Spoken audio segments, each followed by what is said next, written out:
start again. Now, this is according to our news partners there at Fox 6 in Milwaukee. But again, another important storyline that we're covering there in Milwaukee. So what we have learned is that the city spokesperson, Jeff Fleming, said that those tabulators were sealed, but the doors to those machines were not properly closed. This issue, though, involved early absentee and in-person ballots and has affected all 13 tabulators. Live look that we have there in the city of Milwaukee as we're continuing to follow some of these breaking stories. That's just an example of some of those storylines that we're going to be following here on social media. Again, as you're stepping away from the TV, maybe you need to go pick up your kids from school or run a quick errand to the grocery store. Pick up your dinner tonight. Make sure you have your phone with you. You can follow us at Live Now Fox. I'm going to push our TikTok platform right now because we'll be there very active giving you those latest updates. So, Andrew, sending it back over there to you. But again, you can find us on Live Now socials as well throughout the night. To the smoke room. All right, Christina Evans, thanks so much. You're going to be very busy. We'll be checking in with you periodically here. Christina, thanks.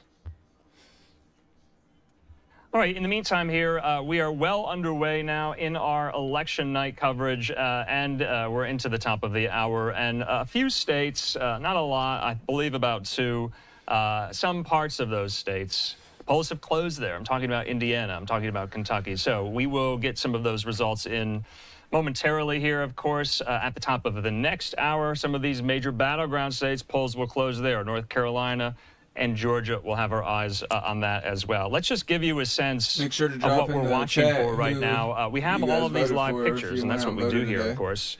You see there inside of the Trump campaign watch party as well, and that's in West Palm Beach, where this will all unfold tonight. Now, for the other campaign, the Harris campaign, this is at Howard University outside the nation's capital. Of course, you know Vice President Harris is an alum of Howard University, a historically black college and university, and that is where she has chosen to host her campaign election night watch party and rally here. So we also have some of these vantage points coming to us from polling locations. We just brought you that news out of Milwaukee there. So some snafus and flare-ups. But let's take our first commercial break of this hour. We'll be back in just a moment.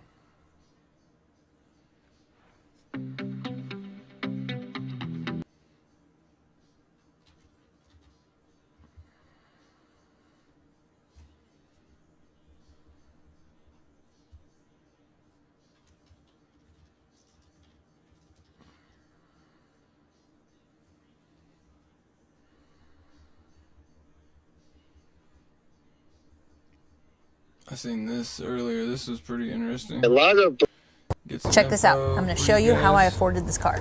While we're watching this ride. Okay, you ready? All right. black men refuse to vote for her now.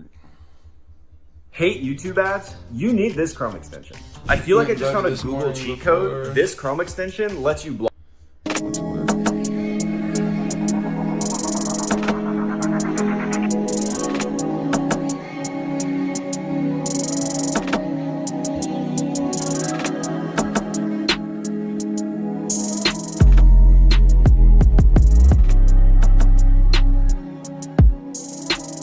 Hey, what is going on with y'all, man? It is Black Balloon, and I'm coming back with another video, so y'all already know what's going on. Alright, y'all. Now, in today's video, we have a very interesting topic. I guess this will be like a part 2 to the last video we did with Allie Carter speaking on MK Ultra. Y'all know we went over the background, a little bit of history of MK Ultra. It was brought to my attention in the comments. A couple of y'all commented about Candace Owens and the fact that she's been exposing a lot of stuff about MK Ultra and Kamala Harris and her mom, and also an attorney who helped Kamala Harris get to the position that she was at, you know, like back in the early 2000s. In order for her to even be an attorney, this guy was basically, you know, her footstool. He got her in that position. You know, he taught her, he gave her advice, so on and so on, right? Candace Owens, the video that she did, we're going to react to. She talked to a journalist that was, you know, very much in those circles back then. And the guy who actually helped Kamala Harris become an attorney was his protege. And he mysteriously died when basically he was going against some views that Kamala Harris had on the little ones and the cartel. So it's a very deep story. I haven't reacted or been on Candace Owens' channel since we did the video where her and Kanye West were talking about alcohol and demonic spirits. So I'm kind of like familiarizing myself a little bit more with her and her platform and the things that she talks about. And she goes into detail about a lot of interesting things. They were talking about almost everything we talked about in the last video when it comes to MK Ultra, how it's still being ran today. And, you know, basically what it actually means, you know, why and how they use it. And y'all, if you haven't heard that video, it's only 54 minutes long, so I suggest y'all to go check it out in its entirety. I'm going to react to a couple of important parts, you know, clipped out a little bit from that interview with the journalist, and we definitely have to talk about it as it relates back to Kamala Harris, her upbringing, and her mom actually being involved with some of the first projects in Canada on MK Ultra. Man, was it a very interesting listen, and we're going to go into detail about the mysterious death of the guy who helped Kamala get her start as an attorney. All right, so with that being said, y'all, we'll go ahead and jump into the very first clip of the video. Check this out. All right, guys. So we previously told you that there is a journalist, an accomplished journalist named Yoichi Clark Shimatsu, formerly the editor of the Japan Times, who made some stunning claims about Kamala Harris and her late mother, Shamla Goplin. As a graduate of Berkeley University, Clark, as he prefers to be called, ran in the same circles as them. And he claims that Kamala's mother was a part of the CIA's MK Ultra program, a psychopathic, sadistic program that ran throughout the 60s, probably is still running today, in which Americans and even government agents alike were drugged and sometimes murdered with the aim of brainwashing the masses. Clark also claims, rather stunningly, that Kamala Harris was previously married to a wealthy Canadian, a marriage which her connections to the deep state have gone through great pains to delete from public record. So is he telling the truth? Well, I'll let you decide, because today we welcome him onto the show. Well, thank you very much. Very glad. I'm a rather minor character in this border drama right now, and I'm afraid communications where I am are really they've been tampered with because of the border situation. You know, it's terrible. Well, you might be a minor character down there, but you're definitely a major character on my podcast right now. We have just been crawling through Kamala's background and her history. I'm sure you're very aware of that. And we did come across your piece, which was quite fascinating for a lot of reasons. You had mentioned a previous marriage that Kamala had. You had mentioned the MK Ultra program. I would like to just start with Kamala's mother and speak about the MK Ultra program, because it's actually a program that I have been speaking about at length on the podcast this year, that I've been asking Americans and the world to really familiarize themselves with. So can you just let us know how it is that you are familiar with Shamla Goplin, Kamala's mother's work, and what it is that you know about her, please? Well, I was sort of a contemporary of theirs in the Berkeley area. I worked at a news service in San Francisco, Pacific News Service, and so very familiar with the characters there, where she lived, of the foreign student population at Berkeley. And I did attend the journalism school, the Graduate School of Journalism at Berkeley. So this is all familiar ground for me. Kamala was a prosecutor later when... she was she was behind the incarceration of like hundreds and probably thousands of young black juvenile delinquents. Yeah, there was young kids, but then you have to understand the situation. Then the older guys who were running the drug trade for the cartel at the schools, they would forcibly recruit these young guys, and she was just slamming them into prison. If you hear what they're stating, is that Willie Brown, the gentleman that Kamala was sleeping with, he was an attorney in California for the cartel, which that's a conflict of interest, of course. And then if she was a district attorney, think about her locking African American gentlemen up to get them off the streets so the cartel can run their business. Imagine how you can line your pockets doing that. And then imagine how our borders are wide open right now, and how that would benefit the Biden crime syndicate and Kamala Harris. It was just horrible. And that's one reason why a lot of black men refuse to vote for her now.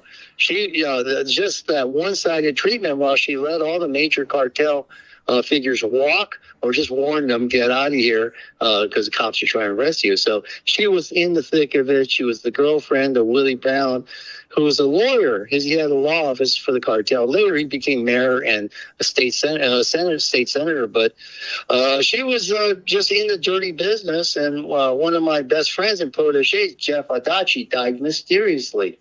Yes, let's actually speak about that. So you have a young friend and your protege named Jeff Adachi, and the first time that I had come across his name was in your piece, and I did do a little bit of research, and it is a fact that he did die rather mysteriously, and I think it would be fair to say that he was a contender of Willie Brown's office. Willie Brown was running somebody against him, definitely made enemies, I would say, of the Democrat elite class in San Francisco. So could you just inform my readers a little bit more about Jeff Adachi? The thing was that Bert Hall, as a contemporary of Kamala's, he was a straight A student, and she was, they were going to kick her out because her grades were so bad, and they didn't think she'd make it in the law. She's never been a good speaker. And he was appointed to be her tutor and got her through both to get her degree. Later on, she was hired to be public prosecutor, and strangely enough, he was a public defender, and he set up this huge program in which a lot of people really, like a lot of parents in the Western Addition and in the Fillmore, those are black districts, were really enthusiastic because he was getting the kids out of prison. These were really hardcore prisons, and getting them into special ed programs, educational programs, work study programs, and straightening them out. And hundreds of kids, and so the community was overjoyed. And then one day he was found dead in his apartment. And they made all kinds of things that, he had this affair with this Russian woman as if she had killed him. But no, she was just a visitor in town. He had gone over to visit her and chat with her. And then the autopsy was also, the first one said, he was died of all these drugs. The second autopsy showed him to be clean. So this was just a major, I hate to use the word conspiracy, but that was a conspiracy about his murder, to eliminate the guy who knew too much about Kamala, had opposed her treatment of young people, and they offed him, basically. Well, you're on the right program to talk about conspiracies. I'll tell you that for free. One of the things that I've noted is that it does seem that part of this, if you want to call it a cabal, call it a mafia, one thing that they understand is to make sure that they control the medical examiner's office. And I don't think that there's any person in the entire world who would doubt that now, that medical examiner offices are polluted with politics. And yes, if you're listening to this, you should look into the Jeff Adachi story. There's no question. You have a young person who has his entire life ahead of him. He dies rather suspiciously. Now, I thought it was pretty interesting toward the end of Candace Owens' podcast on this subject, right, with the journalist. She had said that Kamala Harris basically slept her way to the top. When I went back and listened to this clip that we just got done hearing, it made sense. Because as you can see in this photo, which is a legit photo, it was rumors that Kamala Harris was his mistress and that he was married. Then, of course, you have these websites that come out and fact check this rumor saying that this photo is real, their relationship was real, but it was 10 years, after his marriage or divorce or whatever, right? At the time, he was a 60-year-old man, and Kamala Harris is 29 years old in this picture. And you have to remember what the journalist was talking about. Excuse me, I can't remember exactly what she said his name was, but he said that this guy, Willie Brown, which was, I think, the mayor of San Francisco from like 99 to 2004, somewhere around there. He was a attorney. He was a lawyer, essentially for the cartel. He held an office, or, he held a business to be a lawyer for the cartel. Now, what cartel specifically, I don't know. That was never stated in the podcast, but that's huge because today we have Kamala using rappers just like Trump has as well.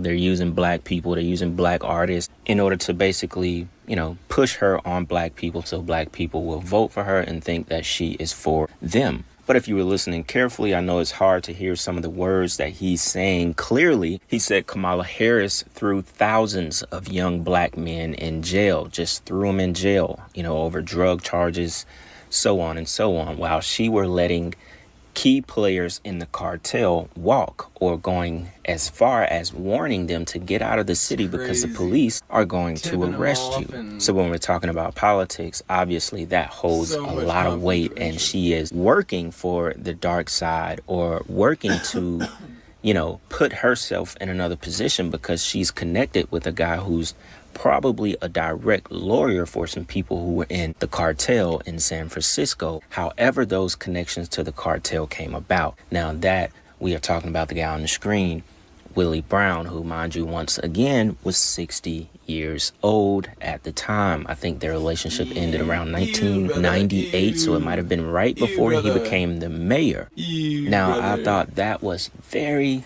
interesting. We're getting a little background of who Kamala Harris actually is. Now, before y'all go on and try to talk about anything about, this video being about Kamala Harris and not something we do about Trump, Trump history is mostly known to everybody. And plus, this video is mostly about the MK Ultra side, and it goes back to what we were just doing. So no, this is not a video of me being in favor of Trump, because I don't have a dog in that race. I don't vote. I've never voted. I love this guy. I know what it is at the end of the day, but I thought this video is very interesting for the topic that we have been speaking on, which is MK Ultra. So I want y'all to stay focused on that in the back half of this video, when we go into the clip a little bit more about her mom's connections. And her mom name is Shamala.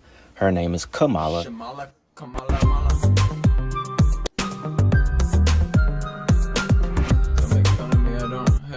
And, the connections that the mom has to early projects of MK Ultra, right? Right now, we will use this part of the video to go into the murder or the death, very mysterious death of Jeff Adachi, the guy who was responsible for tutoring Kamala Harris, as I said in the beginning of the video, as you just heard in that clip. This guy is basically responsible for her not, even failing out of school. She wouldn't be where he's at if it wasn't for her. If you heard clearly from the journalist, he was opposing the things that she was doing. He was creating space to basically rehabilitate those people that she was trying to throw in jail. And he probably knew things about the connections that she had back to the cartel. Ultimately, this is what got him killed. He literally said they offed him because of the work that he was doing. So look, I got this article we can read from real quick that goes into detail about the supposed natural death or, overdose of Jeff Adachi. All right, y'all. Now, this article is pretty long, so we'll go over some of the key points of the article about Jeff Adachi's death, right? Now, remember, the journalist first said that when they did the first autopsy, it was like a drug overdose, which is that typical, we off this guy, we sacrifice him, we throw it in the media as an overdose, right? But the second autopsy didn't find anything that would indicate an overdose. I think they found the smallest trace of alcohol and I think cocaine. So it says the autopsy's cause of death, which would have been the first one, was acute mixed drug, cocaine and ethanol toxicity. That'll do it. In lay terms, a drug and alcohol overdose. Manner of death, accident. It noted that Adachi had heart disease, and that Adachi's heart, already compromised, could not sustain the stress caused by drugs and alcohol, and that the stimulants caused his death. Now, this was interesting because the journalist never said anything about Adachi having heart disease. And like Candace Owens said, remember, they make it a point to control the medical examiner's office, especially when it comes to offing people that they want to get out of here.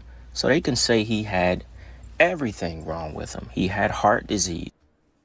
Uncle Benny, this is my guy right here. I love this gentleman.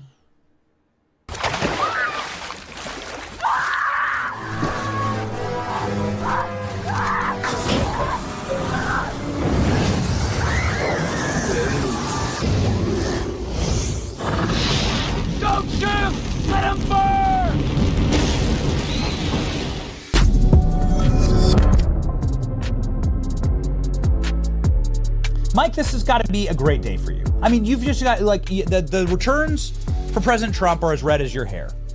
And as red as your sweetheart that loves America, I know very much, but has been, but is also slightly maniacal and has been looking forward to a moment where you could dispatch some of those who wish to truly destroy this place and destroy everything that we hold dear.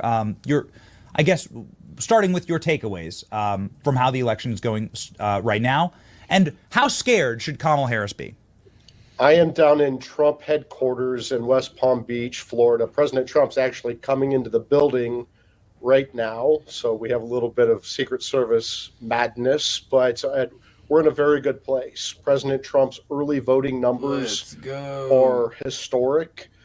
So long as his supporters continue to vote in massive numbers today, sprint through the finish line, President Trump will be back in the office on January 20th at noon. It is critically important to get Trump's voters out to vote all across America, not just in the 7 swing states, all over America.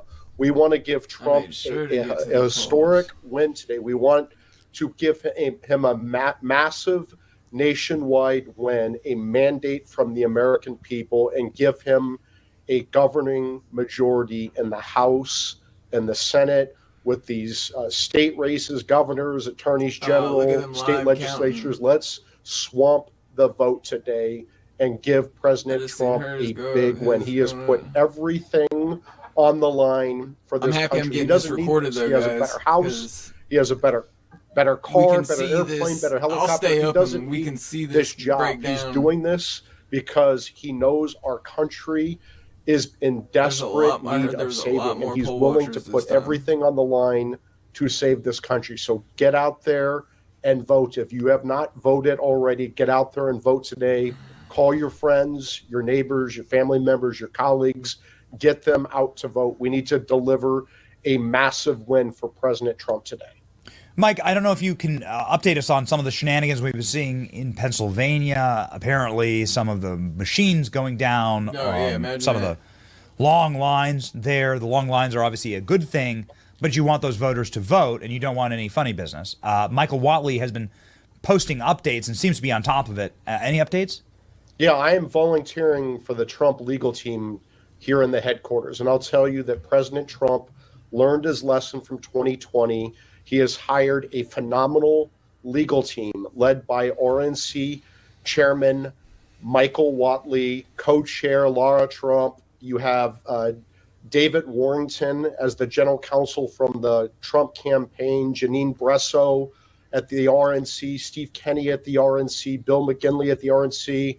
The Viceroy is here to be the pretty face of the operations, the face for radio.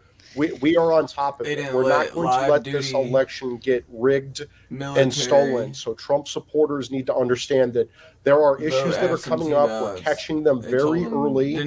We have a very organized, aggressive, robust team all across the country. Your vote is going to count this time. So get out there and vote for President Trump all over America, and vote for Republicans all the way down the ballot. We need to take back our country from these Marxists. We need to save America. Kamala Harris broke this country. She broke our border. She broke our economy, and President Trump is going to fix it. I want to begin by saying that we are so impressed by the election integrity work that has already been done. But it's worth singing the praises and ringing the bell when you get... Kamala Harris sleeps with Willie Brown. Willie Brown's an attorney for the cartel. Kamala becomes district attorney. She locks up black gentlemen that's on the streets to keep the cartel running money. Hence, while her and Joe Biden, the crime syndicate, are in office right now, they allow people in crime to run rampant across the border. Why do you think they would do that? Victories like this. This is posted early in the morning hours today. Makes sense, man. Pennsylvania election integrity. By the way, this is Michael Whatley. This is the chairman of the RNC. We can see why President Trump backed this man to be RNC chair. Early this morning, we learned that Republican poll watchers in Pennsylvania, York, Westmoreland, Allegheny, Leahy, and Cambria, Wyoming, and Lackawanna counties were being turned away. We deployed roving attorneys, engaged with local officials, and now can report that Let's all go. Republican poll watchers have been let Definitely into were the not building. thinking last time. We will keep fighting, keep winning, and keep sharing updates. It's amazing, Mike. It's like when we fight back, we actually win. That's right. They were able to pull their shenanigans in 2020 because we let them. We're not letting them do it this time. We have a phenomenal legal team, again, led by RNC Chairman Michael Whatley and Trump General Counsel David Warrington. We're ready this time. We have an army of lawyers. We have an army of election workers, poll watchers. They're not going to be able to get away with their nonsense again. Mike, can you please fill me in on something that I know is very near and dear to your heart, because I believe you are a Colorado resident, or at the very least, you have great connections to that state. The Secretary of State in Colorado has leaked all of the passwords and left them up for months on the Secretary of State website and has done nothing to rectify that or fix that. How can anybody trust the numbers out of Colorado this election? So I would say this, that I am a Colorado resident. I split my time between D.C. and Colorado. I hate D.C., so I spend 80% of my time in Colorado. And there are two big issues this election. Number one, Monica Marquez. She is the Colorado Supreme Court Chief Justice. Monica Marquez is up for retention this year.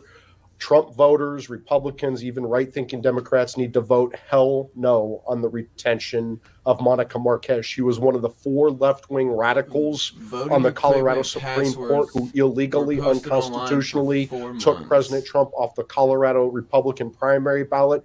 She was reversed 9-0 by the Supreme Court. That is very hard to do. She lost the 3 liberals on the Supreme Court. So vote no on Monica Marquez. And on Colorado Secretary of State Jenna Griswold, she helped put a 69-year-old woman, Tina Peters, in prison for 9 years for exposing election passwords, election machine passwords.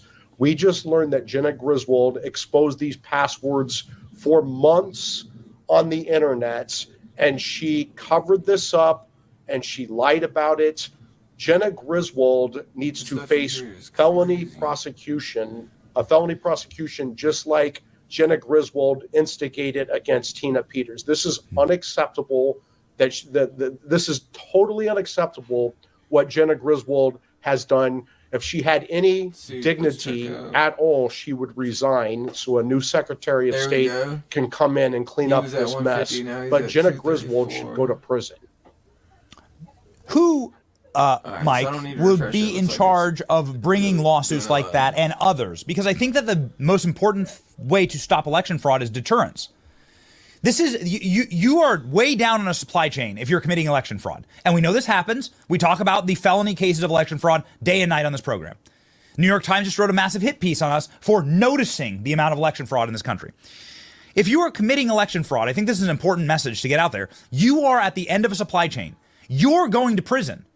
It should be the result that you are essentially saying, I don't wish to be a free person anymore. I'm going to jail because I've committed election fraud. How do we ensure that those who do this in a second Trump administration are brought to justice and are thrown in jail where they belong, as a reminder to everyone and as a warning that election fraudsters go to prison for life? Well, the voters across America can make sure that happens by getting out and voting for President Trump today, voting for Republican Senate candidates today, voting for Republican House candidates, governor, state AG, district attorneys. If you want to have any accountability, we've seen with the left, Ben, we've seen this very clearly, that the left has politicized and weaponized our intel agencies, our law enforcement, our justice system. And if we want to take back this country, we need to elect Republicans up and down the ballot so we can restore justice in this country. And I'll say this to these people who are committing voter fraud: you're going to get caught. You're going to get caught by the Trump 47 Justice Department. And I would say this to non-citizens. This is important. If you are not a citizen of the United States, it is against federal law to vote in federal elections and in most state elections, but it's definitely against the law to vote in federal elections. It's almost always a federal felony, and it's almost always a deportable federal felony. So I would tell non-citizens, you better think long and hard before you vote in any federal election. Mike, what happens with a Trump Justice Department? This is always where we sort of end in our interviews, because I want to vision cast for people. Because we just walked through the litany of what President Trump has been through, starting with the mugshot and going well beyond the Mar-a-Lago raids. What does a Trump Justice Department look like? You are clearly a legal architect for the vision of what Trump justice would look like in this country. Can you expound? So I want President Trump to pick an attorney general who's going to bring back dignity and justice to the Justice Department. I'm not going to do it. As you know, Ben, I can't get confirmed anything because I go on your show and say crazy things that makes me unconfirmable. But President Trump, that's probably President Trump's most important appointment, is the Attorney General. And we need an Attorney General who's going to go over there and clean house and get rid of these partisan actors like Jack Smith, who should be fired on day one, on January 20th at noon. His entire office should get fired. And you know what? I would say to Jack Smith today, it's election day, so I'll say something controversial. Right now, you're the hunter. Jack Smith, after today, you're going to be the hunted, legally, politically, and financially. So lawyer up, buddy. Lawyer up. Mike, the level of smack talk that you bring on this program is so exciting, and the entire comment section just melts down with love for you. I just want to let you know how beloved you are. What is the You're talking about selling info path forward today that you see? What do you expect to happen? I expect Georgia and North Carolina to be called quickly for President Trump. And let's go check in on what they're talking about. Have our eyes on. Now, Michigan has said they expect to have their results by the end of the night. Michigan has said they expect to have their results by the end of the night. Now, we all saw the Democrats flip Michigan in 2020. Same story. Detroit. Astronomical numbers in Detroit. TCS Center. From Hillary Clinton to Joe Biden, increasing the turnout at astronomical rates. Can Donald Trump, can Republicans overwhelm whatever's going to go on in Detroit? It's worth mentioning that Donald Trump has basically said they're watching for voter fraud. They're watching for criminal activity in Philadelphia and in Detroit tonight. Truth is, if Trump wins Pennsylvania and Michigan, it's over. It's over. Pretty much the rest of these battleground states won't matter. He can get to 270 with Pennsylvania and Michigan and just pull one other state and win it. So if he pulls those two off, if they stop voter fraud or any crime in Pennsylvania and Michigan, Philadelphia and Detroit, then he can win those states. He's indicating that that's what they have their eyes on. But that's going to be the major thing. Michigan also, we have a seat open. Stabenow, who is the incumbent, is not running. Mike Rogers, Alyssa Slotkin, I think this all comes down to Trump. If Trump wins Michigan, I think that they can flip that Senate seat, and I think Mike Rogers can defeat Alyssa Slotkin, but I think that all comes down to Trump. Similar story in Wisconsin. Milwaukee, astronomical turnout for Biden over Clinton. Ludicrous numbers, probably impossible. That's where we're going to be watching. And, of course, Tammy Baldwin, the incumbent, running against Eric Hovde. This could be a situation where even if Trump wins Wisconsin, they might not be able to flip that Senate seat with the power of Tammy Baldwin as the incumbent. Plus, she's been running political ads in this campaign cycle that are basically pro-Trump, like she's friendly with Trump. So that could be one where even if Trump wins, I don't know if the Republicans flip. But that's no doubt these three states are going to be razor. I mean, it's going to be, they'll probably be counting Pennsylvania for days potentially. But these states are all going to be razor thin. Even Trump can win without these states, but we're going to have all eyes on that. Of course, Nebraska, the popular vote, the congressional vote. Trump could get all 5. He could get 4 and 1. It's one electoral college vote. It could end up making a difference, but it's just one. That's how they run it. Popular vote, congressional districts. It'll probably go 4-1 as it normally does, but he could get all 5. Arizona, you got a similar situation, a Senate seat up, Kari Lake versus Ruben Gallego. Now, the polls are looking great for Donald Trump in Arizona. Donald Trump is polling fantastic in Arizona, averaging 5 points up on Harris. But for some odd reason, Kari Lake is losing in the polls to Gallego. It's a very strange phenomenon, but that's what's going on. All eyes will be on Maricopa County. Again, same story. Joe Biden got astronomical numbers in Phoenix. Astronomical numbers, more than Hillary Clinton. Probably impossible.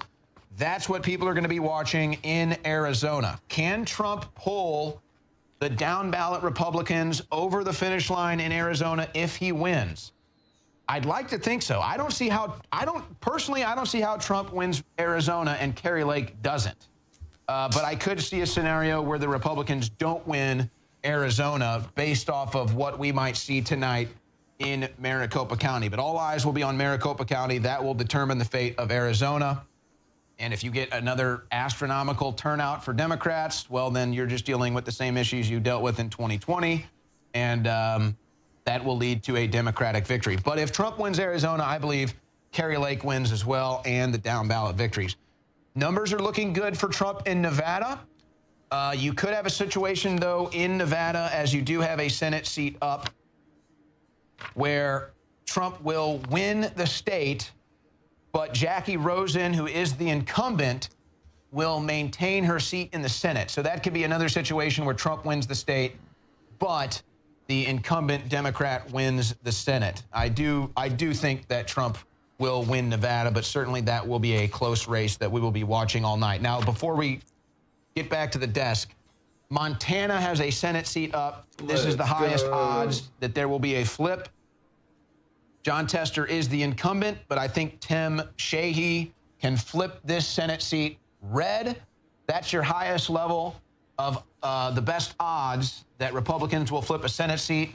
And then if you go over here to Ohio, there's another Senate seat. Even though Sherrod Brown is the incumbent, I think Trump can pull Bernie Moreno across the finish line. I think Republicans can flip a Senate seat in Ohio as well. That will flip the advantage in the Senate from the Democrats to the Republicans to +1.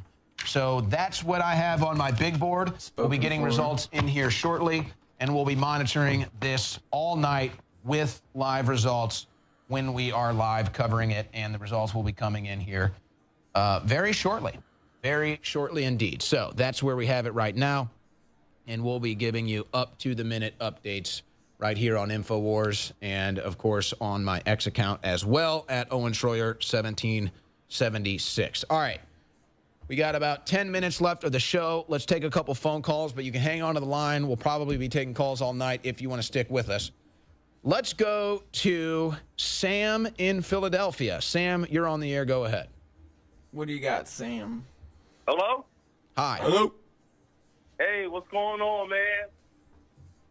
Look, I'm going to be real fast with this. He's going to win Philly. I really believe that. And I hear InfoWars talking about Philly, how it's such a, and it is a very democratic city, but you really got a lot of people suffering in silence here. And that's the main problem. We're suffering in silence. Well, here's the issue with Philadelphia. Trump increased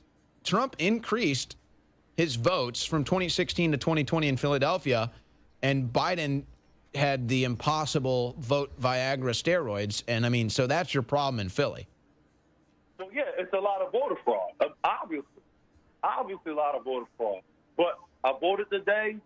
I saw the poll watchers. They're there. You know, they're trying it. They're trying. But see, I believe that there's people in Philly. They may be quiet. They may be silent. But they will show up at the polls. They are. I believe they will show up at the polls. Well, Harris is going to need a minimum of 600,000 to have a chance. A minimum. Well, I look at it like this. I don't care why she's setting up shop here. Okay? Nobody wants her here. At least the people that I'm talking to, nobody cares for Kamala here. Well, I'll tell you what. Okay. If they don't show up for Kamala, if she doesn't get at least 600,000, she doesn't win the state. And even the Senate seat becomes, you know, an interesting thing that's up for grabs. Appreciate your call from Philadelphia, Sam. Let's go to Travis in Georgia. Travis, you're on the air. Go ahead. Oh, come on, baby. 286. Hey, Owen. This is so nerve-wracking, guys. I grew up in Cobb County, COBB, which is, to me, probably number 3 or number 4 in terms of the state of counties they could also cheat in. It's not Fulton and DeKalb is not like the only ones. Yeah, the Republicans won a lawsuit in Cobb that then extended to other counties as well. I'm trying to remember what the result of that lawsuit was, but yeah, they stopped something from going down. But yeah, they're definitely trying to use Cobb. But anyways, my wife, I live in Paulding now, which is like directly west. But my wife's parents live right over the line in Cobb, and they said the scanner was broken, and the guy that said that y'all could either wait or you could leave the ballot with them to scan later. Oh. And then alrighty. She said the guy gave the parents the link to make sure their ballot was cast and everything. So my wife doesn't think that it's a coordinated effort or anything, but, you know, Cobb is just, it's kind of like that, like, it's kind of already blue, but not necessarily yet. Same thing with Gwinnett County, where it's like,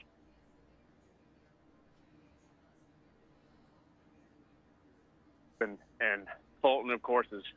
Well, I'm getting breaking news out of DeKalb right now that they're shutting down polling locations because of bomb threats. Yeah. Guys, look up if there's anything on the news. We already had that story I've heard earlier that too, today. guys, just letting you know. And now it looks like it's happening again. It's the water main break all over again. Which, I mean, you can't make this stuff up.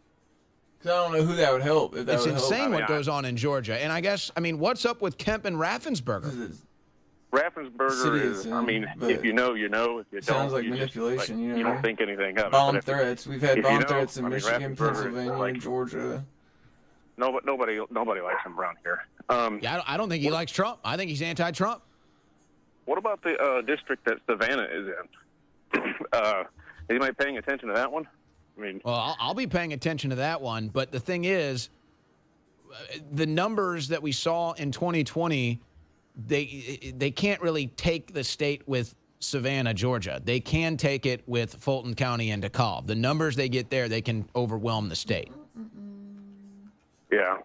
I mean, we're talking 80% clip for Democrats, hundreds, thousands of votes. Hey, Memo. Yeah, I mean, I'm just not trusting it. I mean, and it's not really because of, like, it's not because that there's fraud, because obviously there's fraud in all these different places. It's just, you know, you're expecting, because you have, you know, Republican governor and Raffensperger. I don't know if Kemp is more just kind of like just standing back, but I don't think, I think Raffensperger is like for the steal. Like, you know what I mean? Yeah, no, I agree. He's part of it. Absolutely. Travis, thank you for the call. So folks, now, shit. Multiple bomb threats now in DeKalb County. That's the greater Atlanta metropolitan area. And they're just shutting down the polling locations. Look at that. He had Quite frankly, 300,000. that's not Let's good go. for Democrats. Not good at all. I mean, those are Democrat areas. But it's just, what the hell is going on? And, of course, they're blaming Russia. Yeah. See if we can find Russia's any bomb more. threatening, Russia's bomb threatening, one of the most important counties that could swing the entire election in a presidential campaign. That's what we're being told. It's just what an incredible. It's just you can't even. We haven't even gotten numbers in, and this whole deal is already ridiculous. Let's go to Jay in Ohio. Jay, you're on the air. Go ahead. Hey, Owen. Hey. I want to shout out to my girlfriend Amelia. Hello, Amelia. She's listening in. All right. We're both nervous about the election. Let's see. This looks Started nice. out listening to Harrison in the morning, and he was kind of a little bit laid back, feeling good, and Alex made me feel a little more confident. And now I'm listening to you, and fell for it. Just just wanted to voice my opinion there. Well, Ohio should be good for Trump tonight, and I do think it's their second best chance that Republicans have of flipping a Senate seat. So let's hope that Ohio turns out for Trump and turns out for Republicans in the Senate as well. And look, I don't mean to be pessimistic. I just call it as it is. And anybody who's doing election coverage and not weighing in voter fraud, election fraud, and just straight up cheating is just not giving you good coverage, in my opinion. That's a nice match. So I still think Trump's going to win. I've still predicted a Trump victory, but it's going to be razor thin, and we'll even see if they'll announce it tonight. Let's go to Ed in Maryland. Quickly, Ed, can we flip that Senate seat? Probably not. Yeah, I figured it was a long shot, but figured I'd ask. Well, Larry Hogan's a scumbag, and I actually. But that's why I kind of thought maybe they let him in. No, he's a piece of garbage. That, but anyway, my concern was basically what's going on with with Georgia and also with Pennsylvania. And I love this map. It's so detailed. I think Virginia and New Hampshire are Morgan County in play, like you do. Oh, I agree. I think Trump has a real good shot in those states. Most people don't have that on the map, but I do. All right, the war room ends, but InfoWars coverage does not. Stay tuned. My mission on air is to tell the truth, to rally humanity, and fight the globalist. And we've done one of the best jobs out there thanks to your support. Let's go, So we know baby. InfoWars could easily be shut down on November 13th. We're going to find out. But regardless, we've got great sponsors that are backing us to make sure the message of liberty and freedom and the resistance to the WEF, Bill Gates, Barack Obama, King Charles, Kamala Harris New World Order continues to be in their face and continues to keep myself and the great crew tip of the spear. So we have a great sponsor, the Alex Jones Store. The absentee ballots were crazy. Yeah, we have reports of bomb threats in Georgia. What happened today? Oh, chill, woman. Your movie is really funny. It's really funny. By myself, laughing out loud hysterically today. It is one of the most important Medal winner. It's about 16 minutes long, and he goes through the machinations of it. Had something to do with the Venezuelan cartel. That's what, and then the Brits bought it. It's after watching it, I was totally. I tried to watch it, but I was cut off by My Perfect Pillow. This guy doesn't know about election interference. I have the best documentary on election interference. Just watch mine. You'll know all you need to know. My pillows aren't lumpy. You're an asshole. Now you're just being an asshole. You're an asshole. That's what. Well, that's what. Lumpy pillow. I was recently married, and my wife has all these pillows. And as soon as I saw that clip of the My Pillow guy, I was like, this is you when I talk about the pillows. Like, they're not lumpy pillows. These pillows are great. I love how his sheets like, they're the finest American sheets made with the best Egyptian cotton. My American sheets. You're like, what? Yeah, I know. Egyptian lumpy sheets. You're an asshole. You're an asshole. Yeah, that was hilarious. Part of what's so disturbing, though, isn't just that there are all these clear examples that seem fishy to us. It's that the establishment in charge doesn't even seem to be interested in convincing us that this is free and fair, because there's some interest in subjugating us and letting us know that we will do what we want. You won't have a say and you're going to obey us. One of the most important parts about having a democratic system isn't just that the elections are fair and functional. It's also that you believe that they are, that you actually think that your vote counts. If someone's just waving in your face that people who fraudulently vote in the elections are still going to have their vote counted, at some point, it's really just a domination ritual. Yeah, they want to, they're targeting enough people to just buy it. And then they can just sneak it. Sorry to interrupt. What were you saying? The last couple elections, I just showed up just in case. Right. Just in case my vote count. That was my mentality. Some people. Unvarnished analysis and truth with the best guest of what's happening. I'm going to be on today till 3. He's going Owen's on to 6. Almost up. We're going to launch another feed from the Alex Jones All right, we just had Network Vermont come in. AJN live. from 8 to 10 with all, All right, the yep, latest to give you a we're getting recap votes in, tonight. guys. Then we're We back got at 8 19 a.m. for tomorrow with Trump, Harrison 3 Smith, for myself, Kamala. Owen. Huge raft of top guests, all of the best analysts that have the best record of being accurate, like Matt Bragg and Roger Stone. The list goes on and on. And we'll go as late as we need to, overnight if need to, tomorrow night. Look at that. And then if it's contested, which the Democrats say it's going to be, we're going to continue on here. And we could be shut down in 8 days. So it is just a wild time to be alive. They're coming for me, and that's okay. I just want you to know I'll never back down. I'll never give in, but I could give out. I need your financial support. This is a war.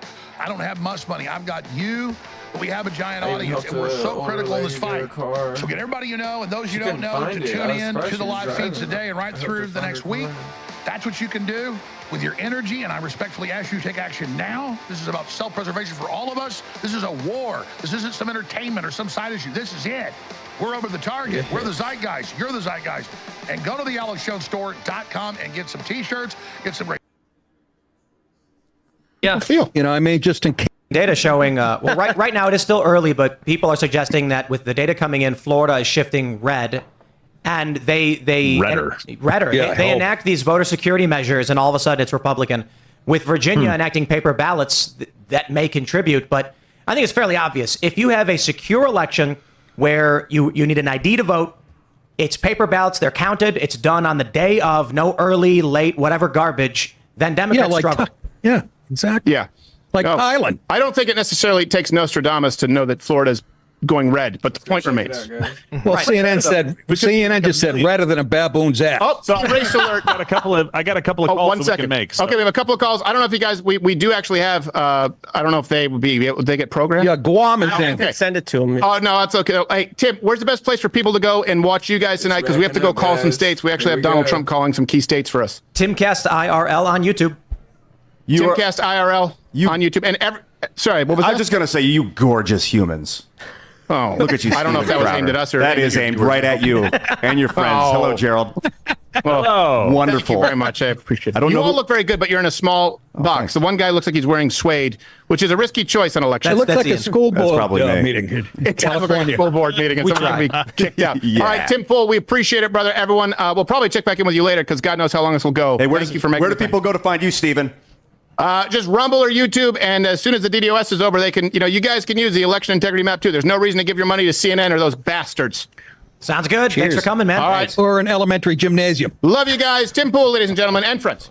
Take care. Love you too, brother. Love that guy. There we go. That was great. That was Good. fun. All right. There is a bit of data that's coming in. Trump's currently at 312. He's got 8 electoral votes already. I'm seeing 19 on Google. Yeah, 19 on Google. Let me hit that there, refresh. And what Kentucky's called. Google called Vermont with 0% reporting. Wait, what? That's what it says on my map. It's I giving hope that's Harris true. 3. They're just like hippies. Go to Google and look up 2024 election results. Live election results. Google's 20. Every vote in Vermont needs to be counted. Well, the governor, I believe, also announced that he is. Well, Google's not giving it to me. Oh. Give it to me, Google. Yeah, Google is saying no. You have to pray to Alphabet for that to work. But I believe the governor of Vermont voted for Kamala Harris. Mm-hmm. Okay. Let's see what we got over here at the You're mocking away. you know what I want to find? We've not been able to find is the New York Times needle. Dude, they're not going to give it to us, bro. They're not behind a paywall. This year, I looked it up on the Hill, and they were like, "We will not give all right, ladies and gentlemen, Trump has 19 electoral votes. Yes. We believe that's enough. We're calling it. Trump We're calling it. Trump won. Georgia, every time. So they're calling Indiana. Let's Is go. that it? Yeah, Indiana and Kentucky. And Vermont. But what's weird? I mean, Oh, yeah, listen, Vermont is it's called. not an unreasonable call, but Google's map That's one says of the swing 0% states. reporting there. So I don't know. They're calling Rick Scott for Florida as Excuse well. my French. 51%. Well, I'm sorry. No, that's front. Yeah, so we did have a bunch of polls just closed. I think Georgia and Florida, parts of New Hampshire are closed. All right, ladies and gentlemen. Well, the data is coming in. The road to 270. This New York Times map is not fun. What are the best places people can follow along when they want to find like incoming data like this? Are there particular websites? Well, you can just go to google.com, and it's just 2024 election results, and there's the election map that is being updated as the information comes in. There's no government website? No. This is amazing. 8% and on Florida, it looks like Trump is up 56 to 43. But that's obvious. I mean, Florida is just it's no longer a swing state. Well, you know what? The Google poll I'm seeing, it seems to be going Looks like- back and looks like forth. Mike It says Braun won Indiana Florida's as well. at 52% Trump, but with only 19% reporting. So, doesn't Well, tell us right much. now it's saying that 90%. Okay, yeah. It's, All we want to know about are the swing states. Nothing else matters. Yeah. Right. So, Vermont. Oh, look at that data coming in for Georgia. Trump is currently winning 54% with 1,500 votes to Kamala's 1,200. Yeah, I don't really care about that. Yeah. We got 23% in Florida.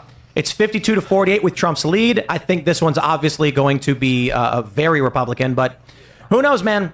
As we were just mentioning with Steven Crowder, this is getting you would too be a close fool to now. think there is no shadow campaign. That's right. And I don't know what you do about that. That's why you want all the votes in day one. I think the Supreme Court's move to nullify any votes that arrive after November 5th makes a lot of sense. It might squeeze a lot of people, but you don't want the numbers to be there so that you know what you need to change it. I don't think there are very few legitimate reasons in general to vote by mail-in ballot. Unless you're like deployed in the military, like what else? I think that should be it. What else would justify that? So Ben was talking about the way that Florida does it is they count all of their ballots that are mail-in ballots before the day. So everything that should be in by the day of, and if they count everything except for the ones that come in on the actual day, and then they count, so they have those already buttoned up on the the day before. Then they count the ballots that are done on the actual election day, and then they count whatever came in mail-in ballots. You could feasibly have it done very easily that same night. This is what It's just been funny watching this all like go down on Twitter, watching non-Americans comment on it, and they're like, "You guys just leave your votes in a box That's on crazy. the street." Yeah, I mean that shouldn't happen. Wow. It shouldn't And happen. I'm like, it I shouldn't agree, happen it's at all. insane. It shouldn't happen at all. All of the ballots, in my opinion, I think there should be one day of voting. I think that you should have to go there, and I think you should have to do it by paper. I was in the Maricopa County Court for the Kerry Lake trial, and we learned that tens of thousands of votes had no custody of the ballot. Yeah, we were caught. Democrat overseers of that election were caught in lies that week, saying that at first they didn't know they printed out the wrong size of the ballot, and then we found out they did know, which obviously nullified the vote. There were so many things just in that county that were a crazy problem. Can't imagine that's not happening elsewhere. And hopefully we fix a lot of that, but the Dominion voting machine should be like a bipartisan issue. Yeah. It used to be like, Elizabeth Warren way back when had a whole problem with Dominion. Right? Yeah, Elizabeth Warren used to be a Republican too. So. Right. Yeah, she was also Native American. That was never a thing. she's gone. Guys, jumping over to Polymarket right now, Trump has dropped a few points. He's down to 58.4% chance to win, or I should say the prediction market is leaning to Kamala's 41.8. But here's the best part about Polymarket. Who cares about winning the election? Who's going to be inaugurated as president is the question. And so right now, Donald Trump is at 57.9 to Kamala Harris's 38.3, which is weird because while this market is substantially smaller, there's a difference. 58.8 think Trump will win the election. 57.9 think he'll be inaugurated. That's funny. There is a window of Trump might win but not become president. It's good. When you hear the rhetoric of people like Jamie Raskin, that's a reasonable fear, I think. But let me throw this in. There's an other with 3.6. Kamala Harris at 41.3 to win the election with other at 3.6. Kamala Harris only at 38.3 to be inaugurated, meaning there is a larger window of Kamala winning the election and not becoming president. I actually think if either scenario could play out, that one makes the most sense. And I'll tell you why. We brought this up when Crowder's on a little bit. Ben Shapiro has his worst case scenario, and he's talking about the census comes in, the data is wrong. The electoral count is wrong. If, I believe I may be getting his point correctly, I might be getting it wrong. If Kamala Harris wins with Pennsylvania, and it's 270 to 268, Florida files a lawsuit saying we are materially harmed by the incorrect census, and we should have more electoral votes, giving Donald Trump the win. Yep. And if the Supreme Court says yes, Trump wins, even though Kamala Harris won on paper. There's also the Fifth Circuit Court. They ruled that ballots received after Election Day it's illegal to count. They didn't stop it, though.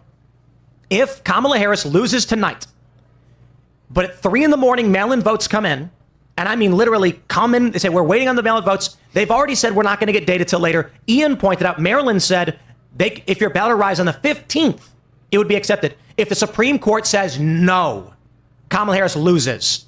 What happens then if the Democrats say, no, she actually won the vote. She won but Trump's cronies in the Supreme Court several weeks later overturned it. That would mean that so let's take a look at the poly market requirements. AP, Fox, and NBC have to call the results for one candidate. Let's say mail-in votes come in at 3 a.m. Kamala Harris is declared the winner. Republicans sue to the Supreme Court.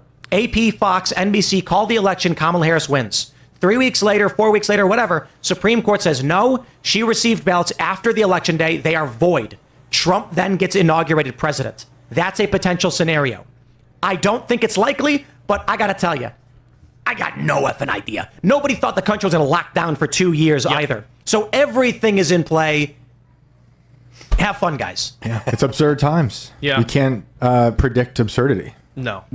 I guess this is a little bit of a throwback to the concern about digital voting too, is that I feel like all these votes should be happening in isolation. All these counts should be happening in isolation. Like they should be figuring out theirs, they should be figuring out ours, and then we all come to one big place and everyone puts their thing in there, and then there's a final tally. Not the whole, hey, how's your vote going along? How's yours going? Hey, we've got this many. How many do you got? How many do we have to add? It's happening if it's connected to the internet. These machines, they could just be telling each other like, all right, we can see the shifts and like. Georgia's at 3%. Kamala Harris has taken the lead.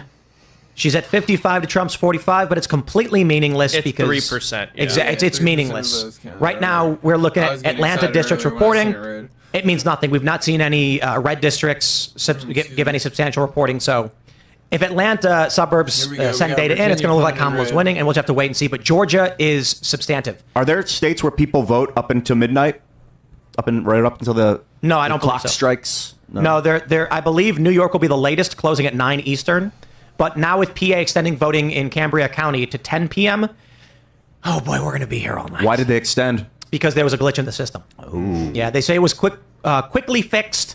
Georgia also had issues where bomb threat hoaxes came in, and so they will be extending hours there as well. I don't know how late it will be going in Georgia. Now that is a simple piece of terrorism to pull off on a voting company. That's really ridiculous. Well, and also an easy false flag to pull off, right? So this is one thing that we've seen become a staple of left-wing rhetoric over the last 10 years or so. But essentially, anytime the right has effective rhetoric that persuades people, what the left says is, someone's going to shoot people if you keep saying that. Someone's going to believe that and then shoot people or bomb people if you keep saying that. That is always the argument that they use when they have nothing left to say. Once calling you racist or sexist or transphobic or whatever hasn't been effective, they go to, that's going to incite terrorism, you better not say it.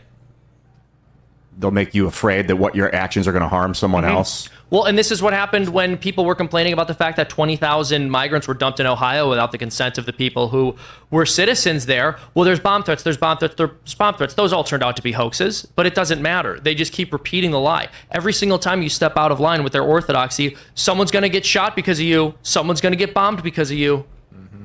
Do you think there's reason to believe a third assassination attempt on Trump is a possibility if he wins tonight? I think it's less likely that there isn't another attempt, unfortunately, at this point. That's why I was praying for his physical health, and hopefully he's super focused on just hunkering down and staying alive. We have some data from political polls. Boone County, Indiana is currently reporting with 91% in. Trump is up 10 points. However, in 2020, he was up 18 points. Oh, wow. So this is going to be weird. A long night. Yeah, so it's still very, very early. That is a bad sign for Donald Trump. Yeah, it's not a good sign. Not a good sign. Virginia's 1%. Trump is currently up in Virginia with less than 1% reporting. This is the Norfolk Beach, Hampton Roads area, it looks like. 900 votes are counted in Virginia. And he's I wonder, it's in play. Going to get bombed because of you. Do you think there's reason to believe a third assassination attempt on Trump is a possibility if he wins tonight? I think it's less likely that there isn't another attempt, unfortunately, at this point. That's why I was praying for his physical health, and hopefully he's super 10 points. However, in 2020, he was up 18 points. Oh, wow. So this is going to be weird. A long night. Yeah, so it's still very, very early. That is a bad sign for Donald Trump. Yeah, it's not a good sign. Not a good sign. Virginia's 1%. Trump is currently up in Virginia with less than 1% reporting. This is say the Democrats themselves in Time magazine called it a shadow campaign. There's a cabal. Their words. Cabal. That's right. They used that word. Not my opinion. They said a cabal engaged in a shadow campaign, which they referred to as a conspiracy. Yeah, they said Trump said it was a conspiracy theory, and he might not be wrong. No. They called it a conspiracy. Right. I'm gonna pull this one up. This is important. Craziest article. Because we are not making this up. Yeah. Okay. The secret history of the shadow campaign. Y'all need to understand this. I am not saying this to besmirch anybody or push any weird theories. Time magazine ran a story called The Secret History of the Shadow Campaign that saved the 2020 election. In it, they literally say there was a conspiracy unfolding behind the scenes involving CEOs and politicians and unions to fortify the election. So call it what you want, but no one saw it coming. Who wrote that, by the way? That's right. Molly Ball. What The was CIA. she thinking? Yep. Yeah, well, they always return to the scene of the crime figuratively. I'm saying Exactly. this, but they want to brag about the quote unquote. Look, ladies and gentlemen, Time magazine wrote an article claiming that Democrats engaged in a conspiracy with CEOs and unions to fortify the election to stop Trump from winning. They're not all Their words, not mine. counted, The article but I is think easily there's already searchable. enough By all means, you go votes read it. to- And I think to sort of relay out what I was saying earlier, in part it's a humiliation ritual. Like, look, we just did this in front of you. Yeah. Yeah. We could get away with. Yeah. What are you going to do about it? Look what we're able to do. Yep. Yep. So we'll see how this goes. Certainly. It's insane. All right. I see somebody I like in the corner. DeKalb County responds to multiple We've bombings. got It's 5 now. a wise gentleman joining us Look on at the that show. suit, dude. Look at That is dapper. a very sharp suit. No, Yeah. it's a dapper. You got good angles on your body there, Clavin. Mary will be stepping out for a moment. Thanks for hanging out, Mary. She'll be back. And we have Andrew Clavin. I stole your hat. It's my hat. Good to see you. Good to see you. Welcome to the show. Hi there, how are you? Dressed to impress. You want to sir, introduce yourself absolutely. for those that don't know you? Sorry, I am the host of the Andrew Clavin Show on the Daily Wire. I'm, Ben Shapiro's competitor, and I was there from the beginning. And I'm a novelist and a screenwriter as well. Thanks for hanging out. What have you seen so far? What do you think's going on? So far, it's all vibes. We've seen Trump win the states we know he's going to win. We've seen Kamala win Vermont, which would have been a shock if Trump had won it. But the vibes are good. Vibes are not meaningless. I think no one knows anything, and anybody who's talking about it as if they know something is not telling the truth. But we called it for Trump already. Yeah, we called it. Absolutely. He won Indiana. There's no way he can lose this thing. Yeah. But the big thing is actually people sitting here and the Daily Wire have changed the game. There's just no question about it. The left's domination of the cultural apparatus of what's called the social imaginary, the things we think are true and the things we think are ethical, has been so complete until about 4 or 5 years ago. I think that's as right. the Daily Wire took off, as shows like this took off, we've been able to debunk their lies at a speed that we've never achieved before. Are you a bourbon drinker? I am, but I'm going to be here till 2 a.m. Okay. If I start drinking now, I'll just pitch forward. Because we have this wonderful bottle of old Rip Van Look Winkle. at that. And you're tempting me here. Well, I just wanted to say, based on what you're saying too, is how many election night shows are going to crack open a bottle of bourbon? and That's right. Exactly. Have a good time. Talk about vibes. Talk about different vibes. We're either going to want it or we're going to need it. That's right. We were just talking. I do agree with the vibes. I keep thinking if everything's on the table and legit, Trump's got this by a landslide. Right. But I am in sort of an echo chamber too. So there's that. But those are what I'm feeling. But then we just pull up this Time magazine article about the shadow campaign to fortify the election of 2020. Yes. Yeah. The cabal of CEOs and I'm a little bit wary of these things. I mean, first of all, the last election was done under such insane circumstances that all kinds of things were possible that aren't possible now. The Republicans have upped their game. They deserve some credit for upping their game and keeping the election tight. And I don't believe, most elections are run by local folks who are actually good people who actually are out there volunteering their time to do what they're doing. And so I'm not as worried as a lot of conservatives are about that. I think I think we're going to see the will of the people, and I think that unfortunately, sometimes the will of the people, in democracy, we get what they deserve, which is a terrible thing sometimes. But I think that it really depends on whether or not whether or not the information weight has shifted enough so that we can expose them to enough people fast enough. So when Donald Trump comes out and he says there'll be a bloodbath in the car industry if I'm not elected, and George Stephanopoulos on ABC says, Trump is calling for death and murder if he's not elected, we now have the ability to strike back. It takes a beat. It doesn't happen right away, but it takes a beat. And the question is, how far is that spread? How effective is it? It is going to get more and more effective. They're going to try and stop it. They're going to lose. We will win eventually. The question is whether we win tonight. Yeah, I think that's right. And there's another point to be made here. This didn't originate with me. I wish I could take credit for it. But democracy is in many ways just ruled by mass media when you have one set of people controlling all the programming that people see, where they get their ethos from. What you were just discussing earlier, this idea that everything we were told about what's moral or good or true or beautiful has just come from a handful of corporations who have similar interests, who are very aligned ideologically. You end up in a position where even if the election is free and fair in the sense that you don't have shenanigans going on with ballot harvesting, it almost doesn't matter because people are pushed in a specific direction by the media. This is this idea of manufactured consensus, which, I'm not the biggest fan in the world of Noam Chomsky, but he's not wrong about that. There was a really brilliant moment with him. I think, was it on PBS? This was a very long time ago, but he was having an argument with a female journalist, and they were asking him, are you alleging that I am pretending to have the opinions that I have for this job? And he said, no, I believe you're sincere. Now let's go to Owen Schroyer, who's in the other studio with the latest. So, Owen, what is your gut on this, looking at all the numbers, and then let's break them down? You've been doing a great job. Well, there's no doubt this is going to be a razor-thin election tonight. And the good news for Donald Trump is that there are multiple paths to victory, with the states that I view as toss-ups or up for grabs tonight. Multiple paths to 270 for Donald Trump. Now, what's interesting is, as he talks about Philadelphia and Detroit, Alex, if they stop the voter fraud in Philadelphia and Detroit, that's Trump's path to victory. He picks up one of these other states that is up for grabs. It's over. He's got 270. They'll probably have to call it tonight. And what we saw, and I'm glad the Trump campaign or Donald Trump himself is aware of this, what we saw in 2020 was astronomical numbers in Detroit and Philadelphia and in Milwaukee. But since he says Detroit and Philadelphia, astronomical turnout for Joe Biden, ridiculously impossible numbers, which ultimately is what led to flipping those states that were for Trump in 2016 to Biden in 2020. There's a path to victory without Pennsylvania or Michigan or Wisconsin for Donald Trump tonight. Of course, that would be a path of heavy resistance, and yet it's still there. Of course, we're going to be watching Atlanta, Fulton County, DeKalb County, where they've already had multiple issues tonight, including multiple bomb threats. You also have Maricopa County, which is Phoenix, where the Democrats are going to obviously be playing their usual games and need to bring in heavy numbers in order to overwhelm what is anticipated as a Trump victory in Arizona. So these are going to be the hot spots that we're watching tonight.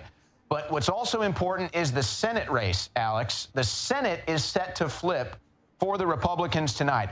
I would say, conservatively speaking, I would say Republicans are going to be +1 in the Senate at the end of tonight, and at least +8, I think, in the House. Conservatively, +4, you're probably safe to say.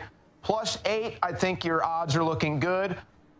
You could even see a number up close to 20 in the House for Republicans tonight. And depending how successful Donald Trump is in these battleground states, you could even see a number in the Senate +2, 3, 4, maybe even 5 if he really runs the tables in these battleground states. Now, Alex, the path to least resistance, I think, for Donald Trump tonight is going to be through Virginia and through Georgia. Now, not many people have Trump winning Virginia, but I think that the governor there has done a lot to cure the voter rolls of all the illegal votes. You've had major victories for Republicans in the last election cycle. I think Virginia is really in play for Donald Trump, and it might be the path of least resistance, especially if we see the fraud in Philadelphia and in Detroit and in Milwaukee and in Phoenix that we've seen in the past. Now, Georgia's a deep red state, but what do we get? You get Atlanta, Georgia, the ridiculous voter turnout that you get, 80% for Democrats in DeKalb County and Fulton County. That's the greater Atlanta area. Really impossible numbers.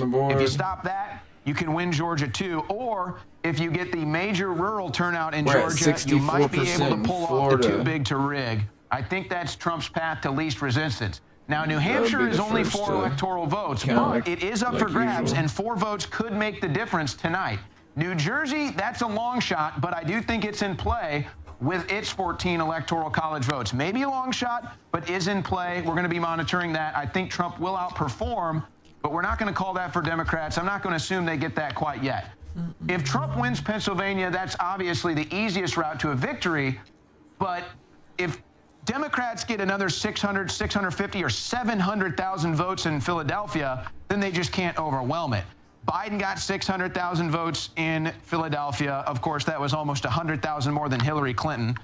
Completely impossible numbers, but that's what we deal with. That's what we deal with on these elections. Similar things happened in Detroit and Milwaukee. If you stop that, Trump wins all 3 of these states like he did in 2016, and Trump wins the election easily. And quite frankly, I think they would have to call it tonight, Alex. But what's really important here, too, big Senate race in Pennsylvania. I think the fate of Trump in Pennsylvania will determine the fate of the Senate in Pennsylvania as well. If Republicans win Pennsylvania, they win the Senate, they win the White House.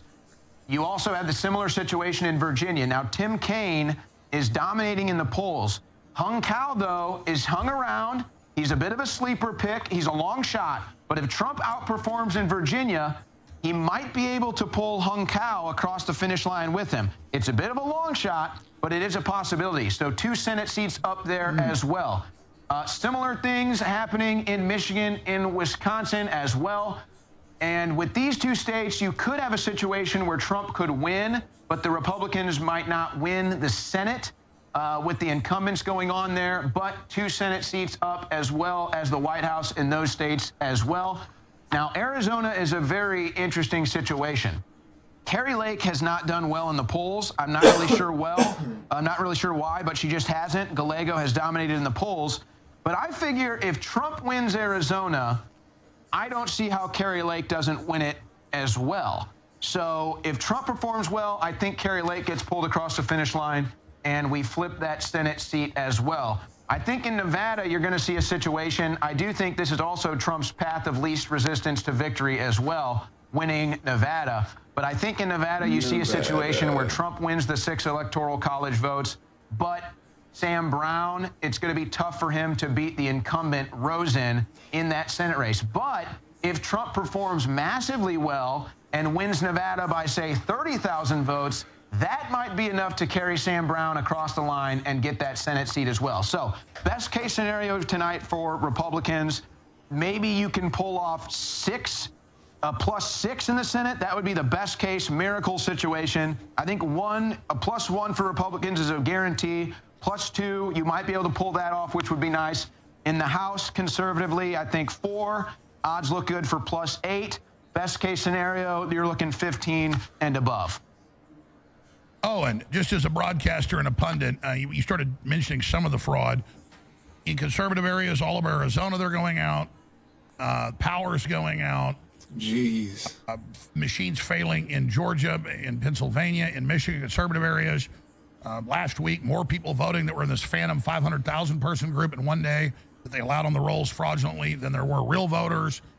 I mean, my big takeaway is this has never been more obvious. And then James O'Keefe catching the illegal aliens voting. Trump's pulling ahead. Catch him. I mean, the judges are ruling they can do it other than the Supreme Court. He's pulling ahead. And this is a wild moment. But regardless, you agree with me that Georgia, I'm seeing the biggest awakening to tyranny and to the manipulation and the lies we've ever seen. So even if they steal this from Trump, which I'm not saying is going to happen, they're trying, this is a Pyrrhic victory. I mean, this is an exciting time to be alive. What do you think? Well, if you just look at what polls are saying about election integrity, going back to 2020 and today, there's been a steady trend of not just Republicans, but Democrats as well that are losing trust in our election system. In fact, on the Republican side, in 2020, after the election, you were looking at about 30–40% of Republicans that didn't trust the results. Now, through 4 years, you're looking at about 60% that don't trust the results. I think you'll be looking at a situation, Alex, if Trump doesn't win tonight, 90%, 80–90% of Republicans won't trust the results. You might even get to a point where even the majority of Democrats don't trust the results. And, you know, a lot of times we tend to look at the world through our perspective, our lens, and we think, well, golly, how could people not see what happened in 2020? But the truth is, the average American really only pays attention to politics in an election cycle, mostly a presidential election cycle, and once it's over, they tune back out. This cycle is half the guys different. at my work, they're this like, is I the don't give longest a election cycle that I've ever covered. It's really been a 2-year-long election I could cycle. barely work. I would was say. so anxious. But I think you're going to have a situation where more eyes are going to be really focused to the details tonight. And then eyes are going to be peeled to their televisions throughout the night, throughout the morning, unlike we've ever seen before. You know, that was their big trick, Alex, in 2020. When everybody went to bed, that's when they flipped the states. You know, Trump was winning Georgia, Michigan, Pennsylvania, and Wisconsin all through the day. The entire day, Trump was winning. Any other election cycle, they call it for Trump. But they just didn't. They just refused to. Everybody went to bed. They called it for Joe Biden. Bruh, You wake up the next my day. mom Biden's died, the and then that president. People happened. Have no idea It what was happened. like And that's that the all same way happened they at the same removed time. Biden and disappeared him and put in Kamala. I want to play you a clip from CNN. December I actually watched this live a few hours ago. We were talking about it. It's crazy, bro. Record numbers of people in Democrat districts I are get saying robbed they left and voted right. because they don't like the way the country is going. Well, that obviously means then you're not for Kamala. Here it is. It's a pretty dour mood in terms of the way people feel things are going in the United States. Nationally, only 7% of voters say they're enthusiastic. 19% say they're satisfied. Look at these numbers. 43% dissatisfied, 29% angry, 72% of the electorate nationally say they're dissatisfied or angry. And I saw the longer segment that he went into Democrat areas. It's just as bad. So, Owen, none of that makes sense. Incumbents are being voted out all over the world. It's a global realignment. Even mainline political analysts say that. So how's the trend going to get bucked here is the big question. Owen, we're going to be popping back in with you every 15, 20 minutes. Thank you so much, Owen Schroyer, InfoWars reporter and host of The Daily Show that could be shut down next Tuesday if the globalists have their way. Yeah, they're talking about shutting down InfoWars. Alex Jones Company to be shut down, AP Reuters, bankruptcy. everywhere. We're not focusing on that. We're From trying that to support us so Sandy we can have the Hook backup stuff. and stay That's on there next week. ridiculous. And we need the funds. The backup's there. We need the funds. Ridiculous. It's like having a gun in the info war, but you got to have the ammo for it. 23, let's go, let's go. Let's go. Let's go. What we just hit up. Let's go. Let's go. All right, ladies and gentlemen. Yeah, you can't just support Trump and just vote for Trump. You've got to back the media and the people under attack by the system. And whoever's under attack by the globalists is who's the most effective. Now, West Virginia. She was in here last week. She's down here for podcasting and other shows. I want to get her on. Candace Horbach is going to be in studio with us coming up. Then Roger Stone, Luke Radowski, Viva Fry, Stephen Crowder. So much more tonight. We'll be taking your calls. Obviously, as more of the returns come in, as we begin to understand whether we're going to learn the winner tonight or whether it's going to be extended. The Democrat plan is to extend it and then contest it and try to steal it. We'll be looking at all that. We're going to bring Candace Horbach into studio right now. Stay with us. And remember, however you're watching, however you're listening, radio, TV, Infowars.com/show, band.video, Real Alex Jones on X, at AJN, this is Alex Jones Network, live on X, teleprompter free, folks. However you watch or listen, share those live feeds. That's how we're going to reach tens of millions of new people. You're doing it right now. But if you're watching on X, Real Alex Jones, take the feed and say the people's voice is on air. The folks they don't want on air are on air, reaching millions. The globalists cannot stand it. When you take action, you are unstoppable. I want to salute our amazing crew. We'll be right back with more continued coverage of the most important election in world history. Just about an hour ago on MSNBC, Trump loses, but we do have some fun stories. Joe Biden said, quote, I'm about to play 7 points. So it's a 20-point swing towards Trump among independent voters from 4 years ago. This is massive for Trump. It is indicating, it's early, but it's indicating a Trump victory as, but we will see. We will see. Probably because RFK. Big time. Potentially. My state of mind was that I registered unaffiliated, and I had every intention of voting for Trump at that stage. But I still registered unaffiliated. I'm not playing the game. Like, I'm not here to give you my data. You don't get to know ahead of time what you think I'm going to. And that's why I think I was getting bombarded with Kamala Harris emails for the last 4 weeks because I was unaffiliated. Oh my God. I'm changing my phone number and never giving anybody money again. I know. My phone I know. gets 7,000 Yeah. text messages every day. Who gave Dick single Cheney day. my phone number? Dude, I literally, we was the did a NSA. cartoon about this, True that. about the texts you get leading up to the election. It's like, you look at it, it's abusive because it makes it seem like it's somebody you know. Political.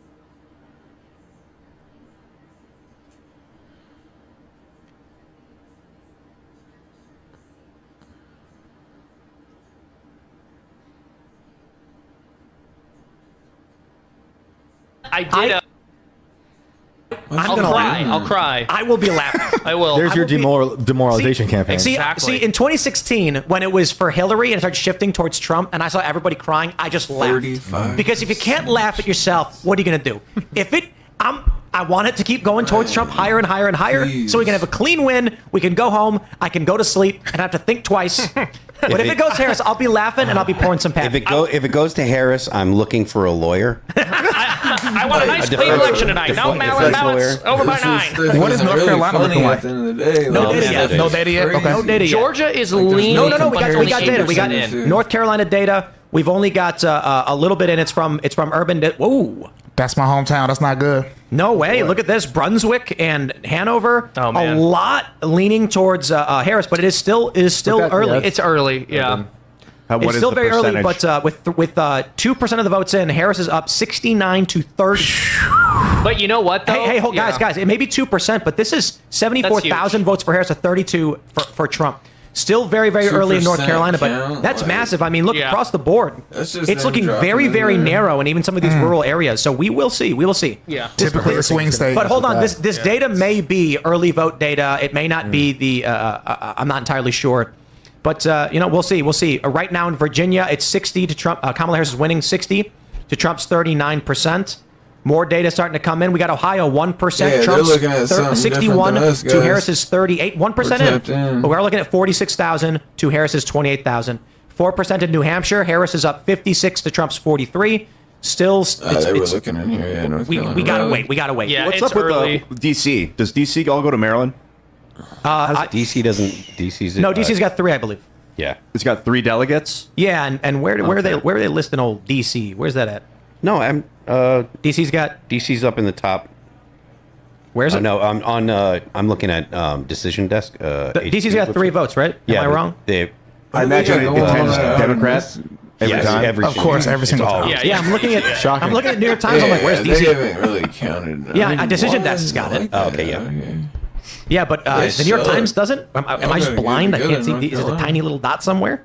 That's hilarious. There's Nebraska's 1, 2, 3, Maine 1, 2, and then I gotta just zoom in to try and find I mean, I DC don't on New know. York Times. Maybe. I don't know. They forgot DC. Whatever. Decision Desk is doing a better job anyway. It's going to Kamala Harris, anyways. It's always DC? Always. Oh, dude, it's Yeah, of course, 90%. 90%. Always the 100%. Democrat.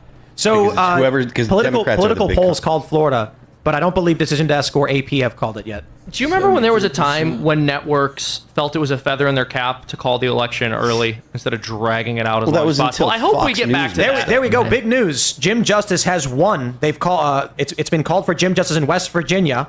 That is a flip from a Democrat from I believe it was Manchin previously. So that's predictable, but still big. There we go. Look at that dark red West Virginia. That is a flip. There we go, ladies and gentlemen. Massive. I got to tell you guys, we all saw this coming. Everybody who's in West Virginia knew exactly what was going to happen. There's no city in that state. We're safe. It's pretty good. You're right. I mean, that's why I love it. But even the small towns in West Virginia are woke as they come. Oh, they're doing It's so weird. It's worse than the insane, worst dude. cities. It's crazy. Well, because this is what happens. To Lefties protect the and liberals rural- will go rural and people's gentrify interests. these little country towns. Yeah. They'll go in there, they'll buy the real estate when it's super cheap, and they start hanging their gay flags outside, and they Right. start putting their future is female crap out and their love is love signs on their lawns. It's like the local population doesn't believe in that stuff, but people with a little more money like the from large Clintons in cities Haiti. move out there. Yeah. But I think it's important. I think it's Exactly. important to say it's not that they're just gay flags. It's the Pride Progress flag, which is more of a cult ideological symbol that goes beyond just gay pride. But even that, I mean, the perception Same used to thing. be small. Yeah, exactly. I was I'm there with waiting you. for- oh my I'm God. there with you. I'm there with you. But they have You shouldn't have sat us together. in Frederick, Maryland, they have eagles on Yeah. pride flags. flying from buildings. They have the Pride Progress flag flying from city buildings. So this is an ideological, for sure. And the eagle's bold, but it does identify as a woman. It has a dress on. It's got. So we do have some races to call, I guess. Jim Banks, Republican in Indiana, has won. Yes, everybody expected that, and Bernie Sanders has won in Vermont. Nobody is surprised by these outcomes. So let Bernie win. And come on, they call him independent, but how old is he now? 100. At a bare minimum, it has to be 100. I wish he was more like open-minded to what's going on with the media and the DOJ targeting Trump. Like I wish he was more in the camp of Tulsi Gabbard. He is a dyed-in-the-wool communist, and he caters to the Democrats. There is not an independent bone in his body, even though he calls himself. He got attacked by the Democrats too, with him versus Hillary Clinton. They screwed him. He's a coward. He gets the ring. I agree, dude. He bent the knee when he was on stage. South Carolina's called. They called South Carolina already. They did. Decision desk called South Carolina for Trump. Trump is currently winning 32 votes to Harris's 3. None of it matters because we're just waiting for the swing states. Georgia's going to be massive. Currently, Trump is up with 9% in, 58.4 to Harris's 41.1. The independent voters breaking. This is exit polling data, so who knows what it means? It could be BS. But an independent voter shifting 20 points in 4 years is tremendous. That's RFK, man. Did Jill Stein have 14% in South Carolina? Is that what it said? That is nuts. Really? Yes. Whoa! That is nuts. That is huge. Wow. South Carolina is going to save Palestine today. No. Jill Stein got Hold on. 14%. It's 6% in. They've True. called it for Trump, but that's Jill still Stein more than I thought. Currently having 14.5. It's still crazy. That's actually nuts. Is just an urban center voting for Jill Stein. How frequently? Cornell got 214. I imagine Jill Stein just went up. But this is what I'm going to say. If right now the numbers are that Jill Stein has half of what Kamala has. Jill Stein won Lawrence County? Oh, yeah. With 48% in. They called Lawrence County for Jill Stein. That's impressive. Dude, I told you. That's what's happening on the left. And that's the crazy thing, because if Jill Stein wasn't running, Trump would have another 14%. Oh, yeah? Yeah, taking all his votes. How often do they call it and then it changes? This is actually pretty substantial. In Lawrence County, Trump has 26 votes. 48% reporting, 9,739 for Jill Stein, Kamala Harris with 4,279. Have we ever seen Jill Stein or a Green Party person win a county? I've never. Dude, I don't even think I've ever seen Jill Stein. but if you go to Twitter, a lot of liberals are mad because a lot of liberals are voting Jill Stein because they're so pro Palestine. Or they're writing in Free Palestine in their ballot. Which, if you're a liberal, please do that. Like I want. No, don't write in Free Palestine. Write in Jill Stein. She's on the ballot. You just mark her name. They got it confused. They're like, yes, my heart goes out to Jill Stein. So is Florida considered a swing state? No. Was it? No. It 8 was. years ago? It was at a time. DeSantis turned it solidly red. But like 4 years ago, it was? 4, not 4. Yeah. It used to be a swing state. Okay. And then, but so how come then there's still everyone's relying on the swing states? Swing states change a lot. Well, this is the thing. So people who don't like the Electoral College will say, why is it that our vote and our democracy should be dependent upon these several states? But what they neglect to mention is that those states change like every 8 to 10 years. Yep. And the reality is, if we didn't have swing states, they would just have to campaign in the most population-dense California and New York. Exactly. So there'd be like 6 places they'd campaign, and it would not change as often as the swing states. It would be Florida, New York, and California. Can we do some quick math real quick? So there's with 48% reporting, we're looking at about 15,000 outstanding votes in Lawrence County, meaning Kamala Harris is going to have to win a third of all remaining votes in. Is this just this one county? In that one county to beat Jill Stein. If this trend in voting continues, Jill Stein's up 2-1 on Kamala Harris. Jill Stein could take the White House if she keeps this. But she may want to retire. She may want to retire to Lawrence County, where she's a megastar.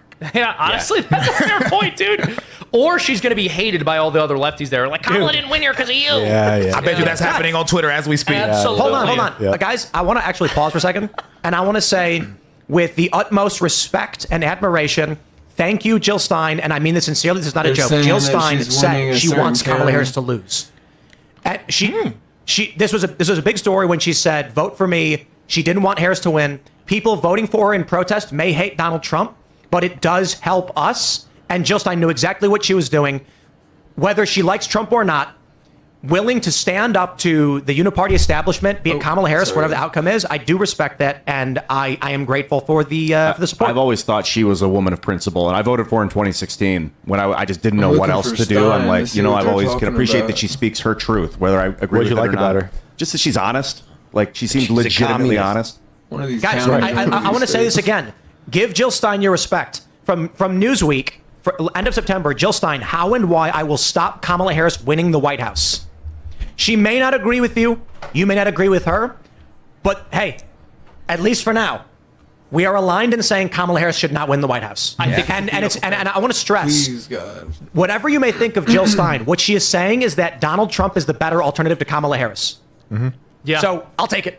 Yeah, I'll take it too. Listen, I'm going to hop off now. It's been fun. I'll be back in a bit probably, but I'm going to sub out my buddy Elad here. I just want to say before I go, it was great. New people, guys.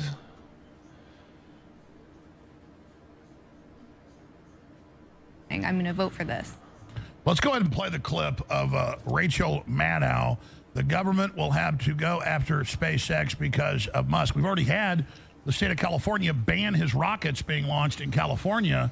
And they said because he supports Trump in the commission hearing on TV 3 weeks ago. Wild. That doesn't make any sense. And then he was just on Rogan saying that he's getting fined or sued because he's not hiring illegal immigrants. Their audio's off. That's required at SpaceX. So it's a double bind that they kind of put him in that situation. I don't understand what's happening. I could see them trying to make a false case for saying they need to shut it down for environmental reasons because that's what they do, even though that would still be nonsense. There we go. But the fact that they're saying that he needs to go to jail or they're going to break up his company, are you also going to go after every other multi-billion-dollar company or trillion-dollar company because it's breaking antitrust rules? Like, no. No, you're not. I mean, the EU copying Brazil, grabbing his Starlink assets, which is a separate company from X. They now say they're going to go after all of his companies for free speech. Let's use the word free speech. Here is Rachel Maddow. The government will have to go after SpaceX because of Musk views. Here it is. But even if Trump doesn't win, the Defense Department and NASA are going to need a new arrangement for all their rockets and for all the multi-billion-dollar contracts Elon Musk's companies have with the U.S. government. The U.S. government is going to have to either, unwind from all of those contracts, or Elon Musk's companies are going to have to unwind from him. This is an untenable reality in national security terms. Now that we know what we know about Elon Musk. Now, that's the same man, Rachel Maddow, that told the world if you take the shot, you can't get COVID and you can't spread it. I mean, you talk about false advertising. And it turned out she was paid per show $89,000 to say that night after night. Wow. Yeah, got blood on her hands. So how does she have a job? How does she have know. a job? And then how is that not breaking any rules? It's crazy. Now, they're actually saying that. Shut everybody down for their political views. And then here is Morning Joe with Psycho Joe. Once elected, Trump could ban historians from writing books, creating a dictatorship like Italy in the 1920s and 30s, Germany in the 30s. Here it is. Michael, you and John and other great historians often talk about hinge days in history, hinge moments in history, and we could go through them all over the last 250 years in this country. This does feel in many ways like a hinge day, which is to say we're going down one of two very different paths by perhaps tomorrow morning. Yes, and that's what, if historians in the future are allowed to write books, and by the way, that question is open this morning, and if people are allowed to go on television and say what they think in the future, which Mr. again, Mod. that question is open this morning, in the future, historians are going to look back on this day and say, this is the day that America made a choice between freedom and democracy on one side and authoritarianism and dictatorship on the Michael, other. can I restate? Yes, sir. Can I restate something for 77% in It's not that Florida. historians won't be able to write those books. It may be that the billionaires and the corporations that own the publishing houses will refuse to print those books. We have seen All right, let's that stop with the there. LA Times. That's what they did with the intelligence agencies and big media and the It's publishing double. houses was ban everybody. And not just not publish your stuff. That's their choice. No, they would go block it and go after it. Candace? So where are they saying that he's going to start banning history books? Is this because people were trying to pull out the clearly adult material that was given to kids, and then that was the excuse? Is look at the Republicans or the conservatives, they're trying to ban books from children or from public schools. Yeah, that's where it comes from. Yeah, my godfather always says that. You guys are the ones trying to ban books. Trying to ban books. What are you talking about? Trying to ban parents books. are getting involved in saying, we don't want critical race theory taught. We don't want it taught that George Washington was a horrible person. And so they're just locally getting involved in their curriculum. And then that gets projected onto the Republican Party nationally. And that's what's happening. So then how do you say that that's the party of authoritarianism when the party that has been in power is the one that's dictating what you can and can't teach your kid in the privacy of your own home? Like if you don't want your kid in a DEI class, or if you don't want them to learn any of this crazy gender content or read books that are way outside of their maturity level, I don't understand how one party is saying that like we are the good guys, we're the guys that are supporting individual freedom, when you're calling parents domestic terrorists. Well, that's right. More than 40 states, including Texas, happens in blue cities, the state doesn't defend it. We've had the fathers on and mothers. They're having their children taken when they're 8, 9 years old. The government creates a relationship, says you're another sex, as you know. Last talking about your own child in preschool, and you caught them brainwashing, and then they take the child away and say, oh, it's abuse. You were telling them they're not really this other sex, so it's already going on. They're taking people's children. Right, so we're the party that tells you what to teach your kids, what to believe in, whether there's God or not, what medicine to give them, what shot to give them, or we're going to actually arrest parents, too, if your kid's truant. So you have a single mom that's busting her butt, probably 2 or 3 different jobs. The last thing that she can deal with is maybe a troublesome kid that's obviously acting out. So what's the solution? Let's put him in jail, and you have her cackling about it. I don't know, that sounds pretty scary and fascist to me. It's just amazing. Well, let's play this clip of one of her top campaign advisors, this also on MSNBC, saying we are optimistic that we are about to turn the page on Trump and install Harris as the next president. Well, she was actually installed. It was illegal. Biden had a medical emergency for 8 days. They put out a fake letter. They admitted it wasn't him with no letterhead and a fake signature. I could look at it 2 seconds and say it's fake. Later, Pelosi said, well, that's actually fake, but I don't know who did it.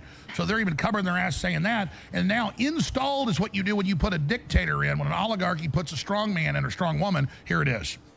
It'll be a long day. We don't expect this race to be called early, but we are optimistic that we are literally about to be able to turn the page on Donald Trump and install Vice President Harris as the next president of the United States. By the way, that's all over X and no one's saying her name. About 2 hours ago, I found it. Chase found it.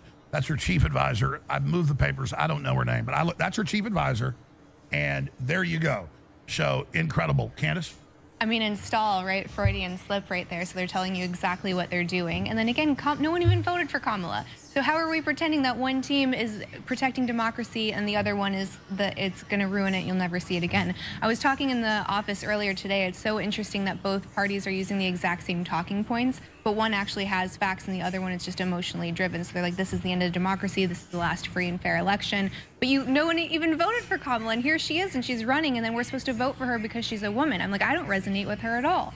Like that is not an accurate representation of what the first female president should be. Absolutely. And I don't say this condescendingly. I mean, I mean it. There are a ton of super smart, dynamic women who would be suited to be a leader. Why do you never see them in politics? Well, same thing. Where did they get Tim Walz? There's a lot of dudes that aren't totally creepy psychotics, but why do you think they like, I mean, like the most creepy woman I could imagine. She's hands down the most creepy woman I've ever seen. That says a lot.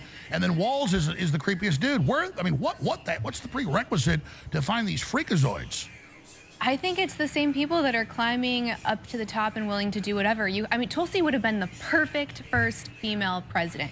She's strong. She ticks off all of the boxes. She's an independent thinker. She's charismatic. Wildly intelligent, beautiful. I know that shouldn't matter, but people do vote based off of who they're attracted. Well, it's not a bad thing. No, but it does sway certain votes. So I mean, she would have been the first perfect female candidate, but she's not willing to play ball because she has a brain. And I think what looks creepy about Kamala is there's nothing really in her mind. Like, she's just there dancing like a monkey that's paid, and that's why when her teleprompter goes off, she doesn't know what to do. She's like, I'm just here to push some agenda. So they're not looking for anyone that actually is going to create any change or that's going to serve the American people. They have the idea that we, the people, somehow owe them our freedom. Candace Owens was on last week, and she did the deep dive on her. And I've read dozens of books on MK Ultra and the congressional hearings and interviewed a lot of guests over the years, but I hadn't really done the deep dive on her genealogy like Candace did. And once she talked about it, I looked up, it's true. Her whole family's like CIA. She was connected to an MK Ultra program.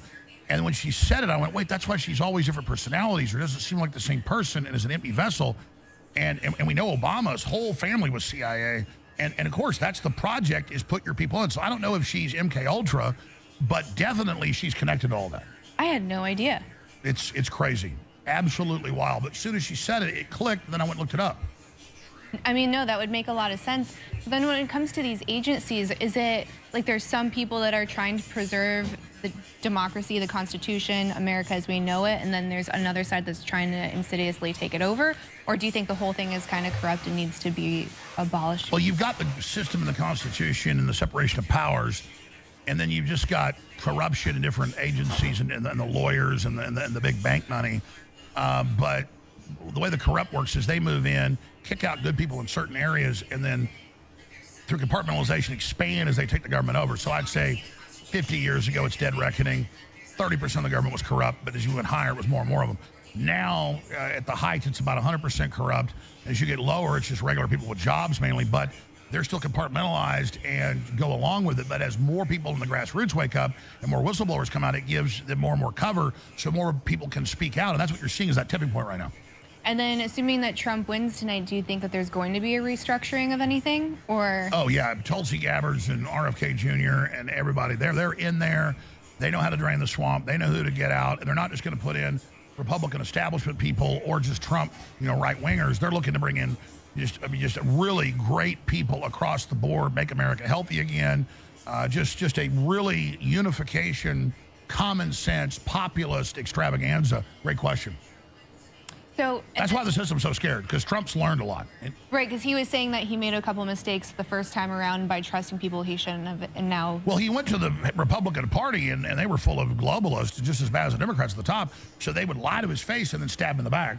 And good people that were like Flynn or Bannon, they got out right away. And then tried to put me and Roger and everybody else in prison, because we were advising him. And he's saying, hey, I would tell Trump, talk to him quite a bit. I would tell him, hey, this is this person, that person. And I would literally...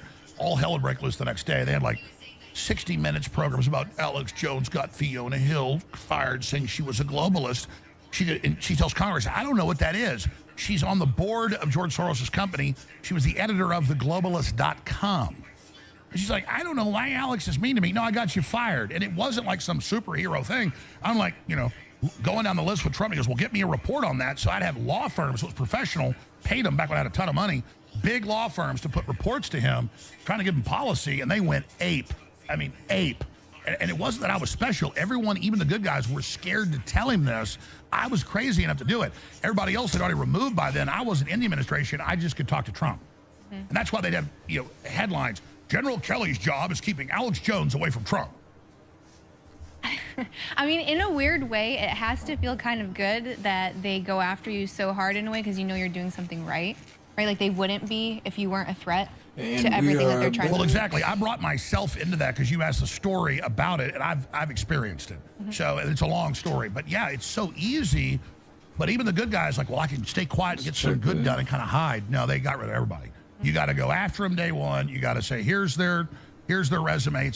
It takes 5 minutes, even down to low-level people, figure out who they are. And it's Trump's prerogative, the executive. Anybody he wants to fire, you're fired. He should fire every U.S. attorney, fire the entire leadership of the Southern District of New York, the D.C. people. Those are the two big attack arms, and he's got to take it back. And that'll be the peaceful return of the republic. Let's go to Owen Schroyer and Harrison Smith. They have been collating the latest data and developments. And Luke Rakowski is going to be joining us as well. Guys, what's the latest? Well, we have some results, Alex. They have declared a couple states already. It's nothing that we didn't anticipate. I also anticipate they'll be calling some more soon as well. Indiana, Kentucky have already been called for Trump. Vermont has already been called for Harris. And so West Virginia as well. There's some other interesting races in West Virginia we might want to dig into later. I anticipate, I don't know why they haven't called Florida, quite frankly. Rick Scott is going to maintain his senator seat as well. Early numbers still coming in. It's too early for Virginia, North Carolina, South Carolina. I think North Carolina, South Carolina, Trump is probably safe. Georgia's going to be interesting. We'll start to dig into these numbers. Ohio is going to be very interesting with that Senate race as well. Nothing to report in Pennsylvania yet. And Pennsylvania is going to be interesting, Alex, because they're going to be voting till midnight. I mean, who knows how long they're going to be voting with all the problems they've had with the election machines and the early voting and everything going on. So they could be voting till midnight in Pennsylvania. So nothing to report there. Nothing we didn't anticipate so far. As these numbers continue to come in, we'll start to comb through Georgia. We'll start to comb through Virginia. We'll start to comb through Ohio. They've just declared Mississippi for Trump as well. So nothing we haven't anticipated yet. And I'm going to start combing through these numbers here now that they're coming in. Yeah, so as it stands, it's 3 electoral votes for Harris and 23 for Trump right now. And it looks like they're probably going to call Florida any minute now, a little over 80% reporting there.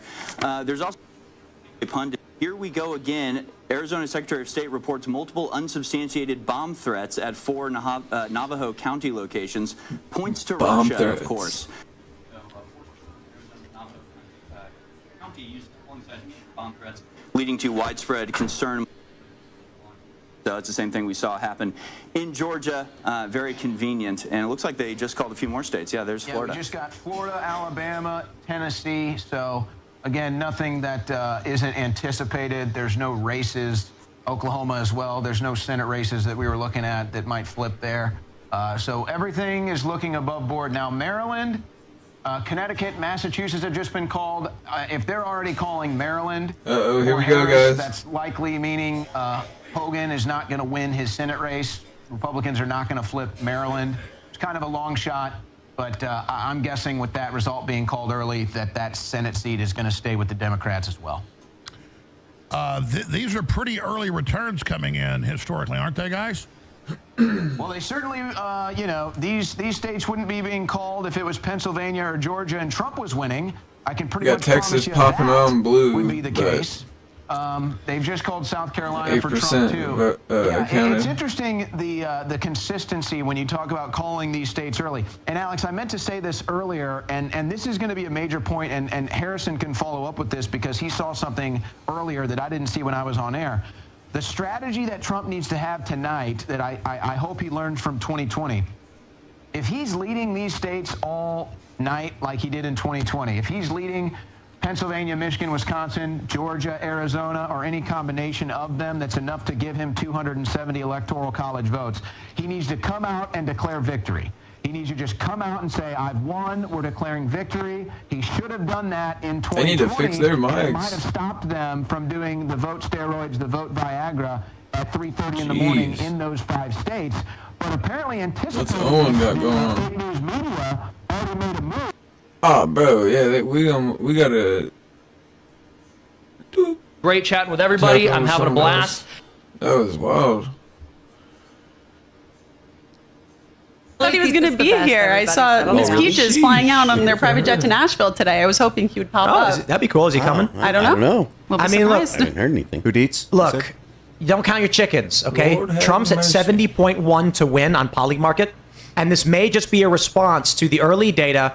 Decision Desk currently has Trump at 71.5. People are seeing that and saying, sure, why not take a bet, get free money? Of course. No guarantees, man. These mail-in votes, Look how close unpredictable. this Texas, is, this margin right here. 12% in Texas is blue. Come on, baby. Dude, it's 49.5 to 48.9 in Texas. But 11,000 And it's votes. just it's Dallas reporting. No, it's 1.4 million votes. No, 11,000 That's happening difference. with- Oh, right. Yeah. Yeah. So, Yeah. but it's just That's not Dallas that bad. reporting, so it means nothing. It doesn't even matter. Even if he's up everything, we could all go to bed again and wake up, and all of a sudden there's some massive spike. Yeah, right. Joe Biden, Kamala Harris. Exactly. If we That's don't go to exactly bed, You it mean can't Barack- you mean happen, Barack guys. Obama. Yeah, there you go. We just need to stay up all night. Right. Oh, heck, Deb, I'm with you. If staying up all night meant Donald Trump was going to win, then I could handle that. I wouldn't sleep for 3 days. Yeah, I You could know, do that. but Ben Shapiro made this point Man, if he last night. He wins. said the order of outcomes that we want is Trump wins by a lot, Trump wins by a little, Kamala wins by a lot, Kamala wins by a little. If Kamala wins but only by a little, it's a disaster. Correct. And I completely agree. People are going to lose their minds. if Trump wins by a little, the left will lose their minds, but at least Trump will have authority and can be able to start cleaning things up. If she wins at all, it's a disaster. Okay, but one's better than the other. Right, but if either one of them wins by a slim margin, we're looking at some unrest. We're looking at some people being very unhappy with the results either way. We got some data coming in from New Jersey. Of course, Kamala Harris is winning in New Jersey. We've got Gloucester County. With, you know how Gloucester County is. So I just drove through there. There's plenty of Trump signs. Hardly any Kamala. That will go. What's going on, New Jersey? Huh? I'm excited to see South cities. South Jersey's red, North Jersey's blue. I just want other liberals to know that they're not the only ones. Like after the Madison Square Garden rally, every single restaurant outside of Madison Square Garden was filled with MAGA hats. You've never seen anything like that in New York, probably never will again. And I just want them to know that they're not the only opinion. They should watch how they're speaking. The guy who was leading the poll station today when I was voting this morning in New York came up to me and literally told me Donald Trump will rape women. Sorry, I don't know if I'm allowed to use that word on the show. The polls? He was the guy who was checking you in to sign you up to go vote this morning. He's like, yeah, I said vote no on Proposition 1, which is transgenders in women's sports. And he's like, well, Donald Trump's going to protect women by raping them. Is that not voter intimidation? I thought it was something illegal. It's in New York, so like, are they going to actually do anything? They only arrest Mayor Adams, apparently. We've got some data from PA starting to come in right now. Let me see if we where are we currently at? Where's the? We got 3%, and this is for the Senate results. Bob Casey is up. It's only 3%. Doesn't mean a lot. This is kind of a bummer so far, but I'm hoping we see a shift. In Virginia, Tim Kaine is leading 54 to Hung Kao 46. Dude, Hung Kao is awesome. Did you guys see that election, that ad he made where he's banging the table? He talks about how his family fled Vietnam. America gave him safe harbor. He served this nation in the Navy for 25 years. Now he's running for Senate. I'm like, how could this country not just say this guy obviously is the best choice for leadership in this country, so that they would choose, and that they would choose someone like Tim Kaine is insane to me. Like, politics aside, you put these two guys next to each other, and it's like, I'll take the 25-year veteran of the Navy who fought for this country, who is grateful for everything he's been given, and who will serve the people. Tim Kaine is just a crony. Whoa. What does he represent? They don't care. He represents the machine. They want the machine. Yeah, I've been thinking a lot about Einstein because, like, he got really good PR. If he had PR like Elon Musk is getting, he would not have been looked favorably upon by history. We would think that guy was a piece of garbage, like bad. The way that they're demonizing and dragging Musk is like, if the media wants to make you seem great, they'll just put you on Time Magazine and like say it. I thought media is really vague. And to that point, not only is the image that the media wants you to have malleable, it's malleable at any point. There was a long time where Elon Musk was the golden child for the left, right? He was gonna put, he was doing the rocket thing, and he had the solar stuff going on, and he was building electric cars, and the left, he was the golden child of the left. And so is Donald Trump. Harris has won Connecticut. Shocker. Shocker. Update coming in. New Hampshire with 15% reporting. Harris is at 56. We'll see. Georgia's at 37% right now. Trump is at 57 to 43 with 37% reporting. Still very, very good news for Donald Trump. North Carolina now at 7%. Harris at 55 to Trump's 44. Ohio with 32% reporting. Harris has 53 to Trump's 46. Oh boy. 32 is a lot, but we're getting a lot of data coming out of big cities and not as much coming from the rural areas. So we will see. That's why. You get Summit County, Northeast. Where's that? It's in the Northeast. It's the highest county in the state. That doesn't matter on this map. It's why isn't it changed?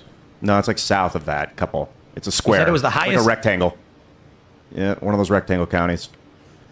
Like is that yours? Right. Yeah, it's my home county. I like this don't think map, there are any yet. It's too early. But it would still tell us which county we're looking for. Summit. Yeah. It's like right around there, maybe down and a little to the left of where you're at. There it is. I got it. Yeah, Kamala Harris, 62% with 35% of the vote in. Tim, is it too early to break down demographics for the counties for how they're going? I don't know if they have that data on it. I feel like they used to. I don't know if they do anymore. Like if you click on it and scroll to the bottom, they're like on. You're on New York. No, you're on the other one. Never mind. Oh. It's here. The needle's here. They're not giving us any data on the needle. I love this. They're so embarrassed about how bad the needle is that it's just nothing. What is the needle? So look here on the screen. Yeah. The forecast. It's the forecast showing you which direction it's going. This is basically the 70% that they say elsewhere. They just represent it as a needle. So The live presidential forecast famously in 2016 said it was all the way to the left. It said 99% Clinton. And then as the night went on, it slowly moved over to the other side, and everyone made fun of it, saying it was worthless. What's the point? Now the New York Times finally published it, and it's nothing yet. Oh, yeah. Decision Desk has no problem showing us Trump has 72.3% chance of winning. Please be true. These forecasts mean very little. They're currently projecting Trump to win with 283 electoral votes. I hope that is the case. The night is young, my friends. Poly market is back down a little bit. Trump's at 68.5. Let's go. Are people buying and selling on Polymarket in real time? Yes. So they're making money as it goes up and down? Wow. Yeah, so the thing to understand about these contracts is that you can buy yes and then sell yes. So some people may be buying Harris right now, and it's shifting not because they think she's going to win, but because they think a certain state is going to skew in her direction, spike her price, they can sell it, make a profit. They don't have to hold for a day or anything? And they're already getting taxed on their unrealized gains.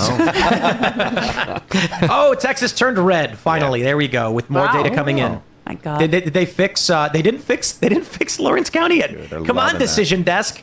Jill Stein is not winning Lawrence County. I think the concern in Texas is a lot of people from California moved to Texas. Over the last 2020, it was a migration. Like just in my town alone, I can tell you the home prices have spiked so much. It's kind of a different demographic. One of my buddies owns a ranch, and they're trying to create an HOA out there on just a bunch of rural properties. Yeah, he has a big skateboard ramp and a big pink dinosaur because his brother is a kind of an artist. Yeah, they want him to tear it down, and they started trying to. We need to HOA. Dude, it's the worst thing in rural areas. Out by us, there's a gun range. It's been there for a long time. Wealthy people move in and start buying properties nearby, and then complaining about the gun range, and they're demanding it get shut down. And we're all like, it's not happening. If you choose to live downrange from a gun range, you chose to do that. These people think, oh, we're going to get a discount price on the property.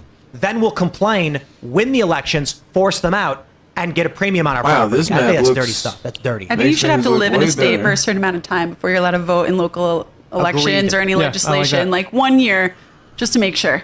One election cycle. One election cycle. If you move a year before the presidential election, you shouldn't be able to vote in that state's presidential election. Can we go back to your old Jill Stein? Guys, Jill Stein dressed in red. Is this confirmed? I see a photo. Is this? I saw that earlier. Wow. Yeah, it might be blood for no, but people are saying everybody knows what it looks like when the wife of a Democrat dresses in red on election day, and the report is that Jill Stein voted for Biden, a protest vote against Kamala. Whoa. She wouldn't vote for herself? Yeah, wait, that's strange. She's on the ballot. It must be so weird voting for yourself. Wait, was that Jill Stein in the morning? Or was that Biden's wife? I would have done it. I wrote Trump in 10 times. I'm sorry, Jill Biden, not Jill Stein. Yeah. Jill Biden wore red. Oh. I'm sorry, we're talking about Jill Biden. Very confused. That makes more sense. Right, sorry. I was Jill thinking Biden South Carolina. The white wears red? What was that? What does it mean if the white wears red? Well, just people are saying that if Jill Biden is wearing red, she's the wife of the Democratic president. It's a statement against Kamala Harris. And it 100% is. Yes. Oh, I forgot he wasn't even running anymore. I had a white dress in the rotation, but I'm like, oh, they always do that white suffragette thing in white. I can't wear that. Like, yeah, you have to think about what you're wearing. Pennsylvania voting site evacuated as disruptors try to upset election results. Whoa, let me pull that up. Let's I'll retweet it. Where is it? I didn't see it. Why did Pennsylvania just look blue I just all of a retweeted sudden? it.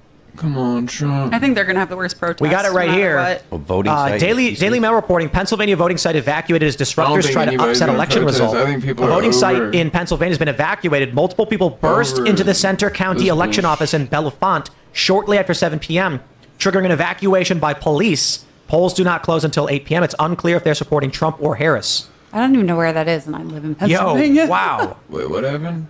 Center County report journalist Haley Jacobs shared a clip of the scene with multiple locals forced to stand in the parking lot while cops probe the disruption. Okay, it's crazy. I thought we would see stuff like this in 2020. There's not much more data here. It seems to be a small polling location.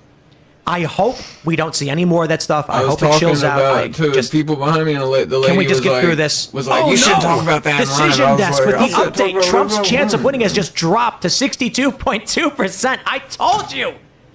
Don't do this to me, Decision Desk. I'm going to have a heart attack by the end of the night. How much total has come in? So is there a number like all total? 17% of the total? I don't think that really, you can't really calculate to that degree because we're looking at swing states. So we can see the reporting totals for the key swing states here. Georgia's 38% in. Trump's up 14. Michigan with 2%. Harris is up 47. That doesn't mean anything. Nope. There's nothing else substantive in the swing states. They're still favoring Trump to win, but Decision Desk just dropped his chance down by 10%. That's a massive drop for Trump. Pennsylvania just went with the lines in it, meaning it's leaning It's that way. looking real good for Trump in Georgia. 1.2 to 1 million. What's in for Pennsylvania so far? Pennsylvania's got less than 1% reporting, so Okay, who cares? rather meaningless. I think the New York Times is showing PA at 6%, with Harris at 75 to Trump's 24, so still just meaningless. Yeah, nothing. New Jersey with 6% reporting, 59 for Harris, 39 for Donald Trump. Have we gotten anything on Congress yet? We do. In the Senate, we flipped West Virginia. That was obvious. And in the House, I don't think we've seen, nothing's flipped yet. So all the House races that have been called are predictable. And we'll have to wait and see, I suppose. Has anything flipped to the Democratic Party? in Nothing's Congress? flipped. No. Republicans have taken one seat in the Senate, which is huge, but we knew that was coming because Manchin didn't really count anyway. So I'm seeing all these East Coast states coming. I assume this is just a time zone thing? Yes. Yep. I mean, look, California, if they're going till 9, we're going to have to wait quite a bit. And then what, Hawaii, is that the last state to report, or they wrap their voting early in the day? Pretty sure. Alaska and Hawaii are going to be way late. I want to see Puerto Rico. I want to see Connecticut. Yes. We got Trump. Yeah, up nobody in cares to Connecticut? track Is Puerto that- Rico right now. Oh, it's not even. Right, because there's no. They there's vote. no- People don't know. Who They won vote. Yeah, they have Connecticut? they have delegates. Wait, I over believe, more here than we one. got not a. Interesting. Connecticut. Decision Desk has Connecticut red with less than one reporting, but they've already. New York Times, I believe, has already called Connecticut. Does Guam have a delegate? That doesn't. It was see, called- that's what they And just I called believe the on delegate CNN. was already. So the reporting said that the Republican won re-election, but the local legislature flipped Republican, which is big. They were saying that it was I believe it was a 12-point swing in favor of Republicans in Guam. I don't know, man. This is pretty wild right now. Yeah. Trump is still favored 2-1 by Decision Desk, but he just dropped 10 points. That's a massive drop off. Keeping it Hey, exciting. look, I made my prediction earlier. 269 to 269 because Elon's law says the outcome that's the most entertaining is most likely. That's not entertaining.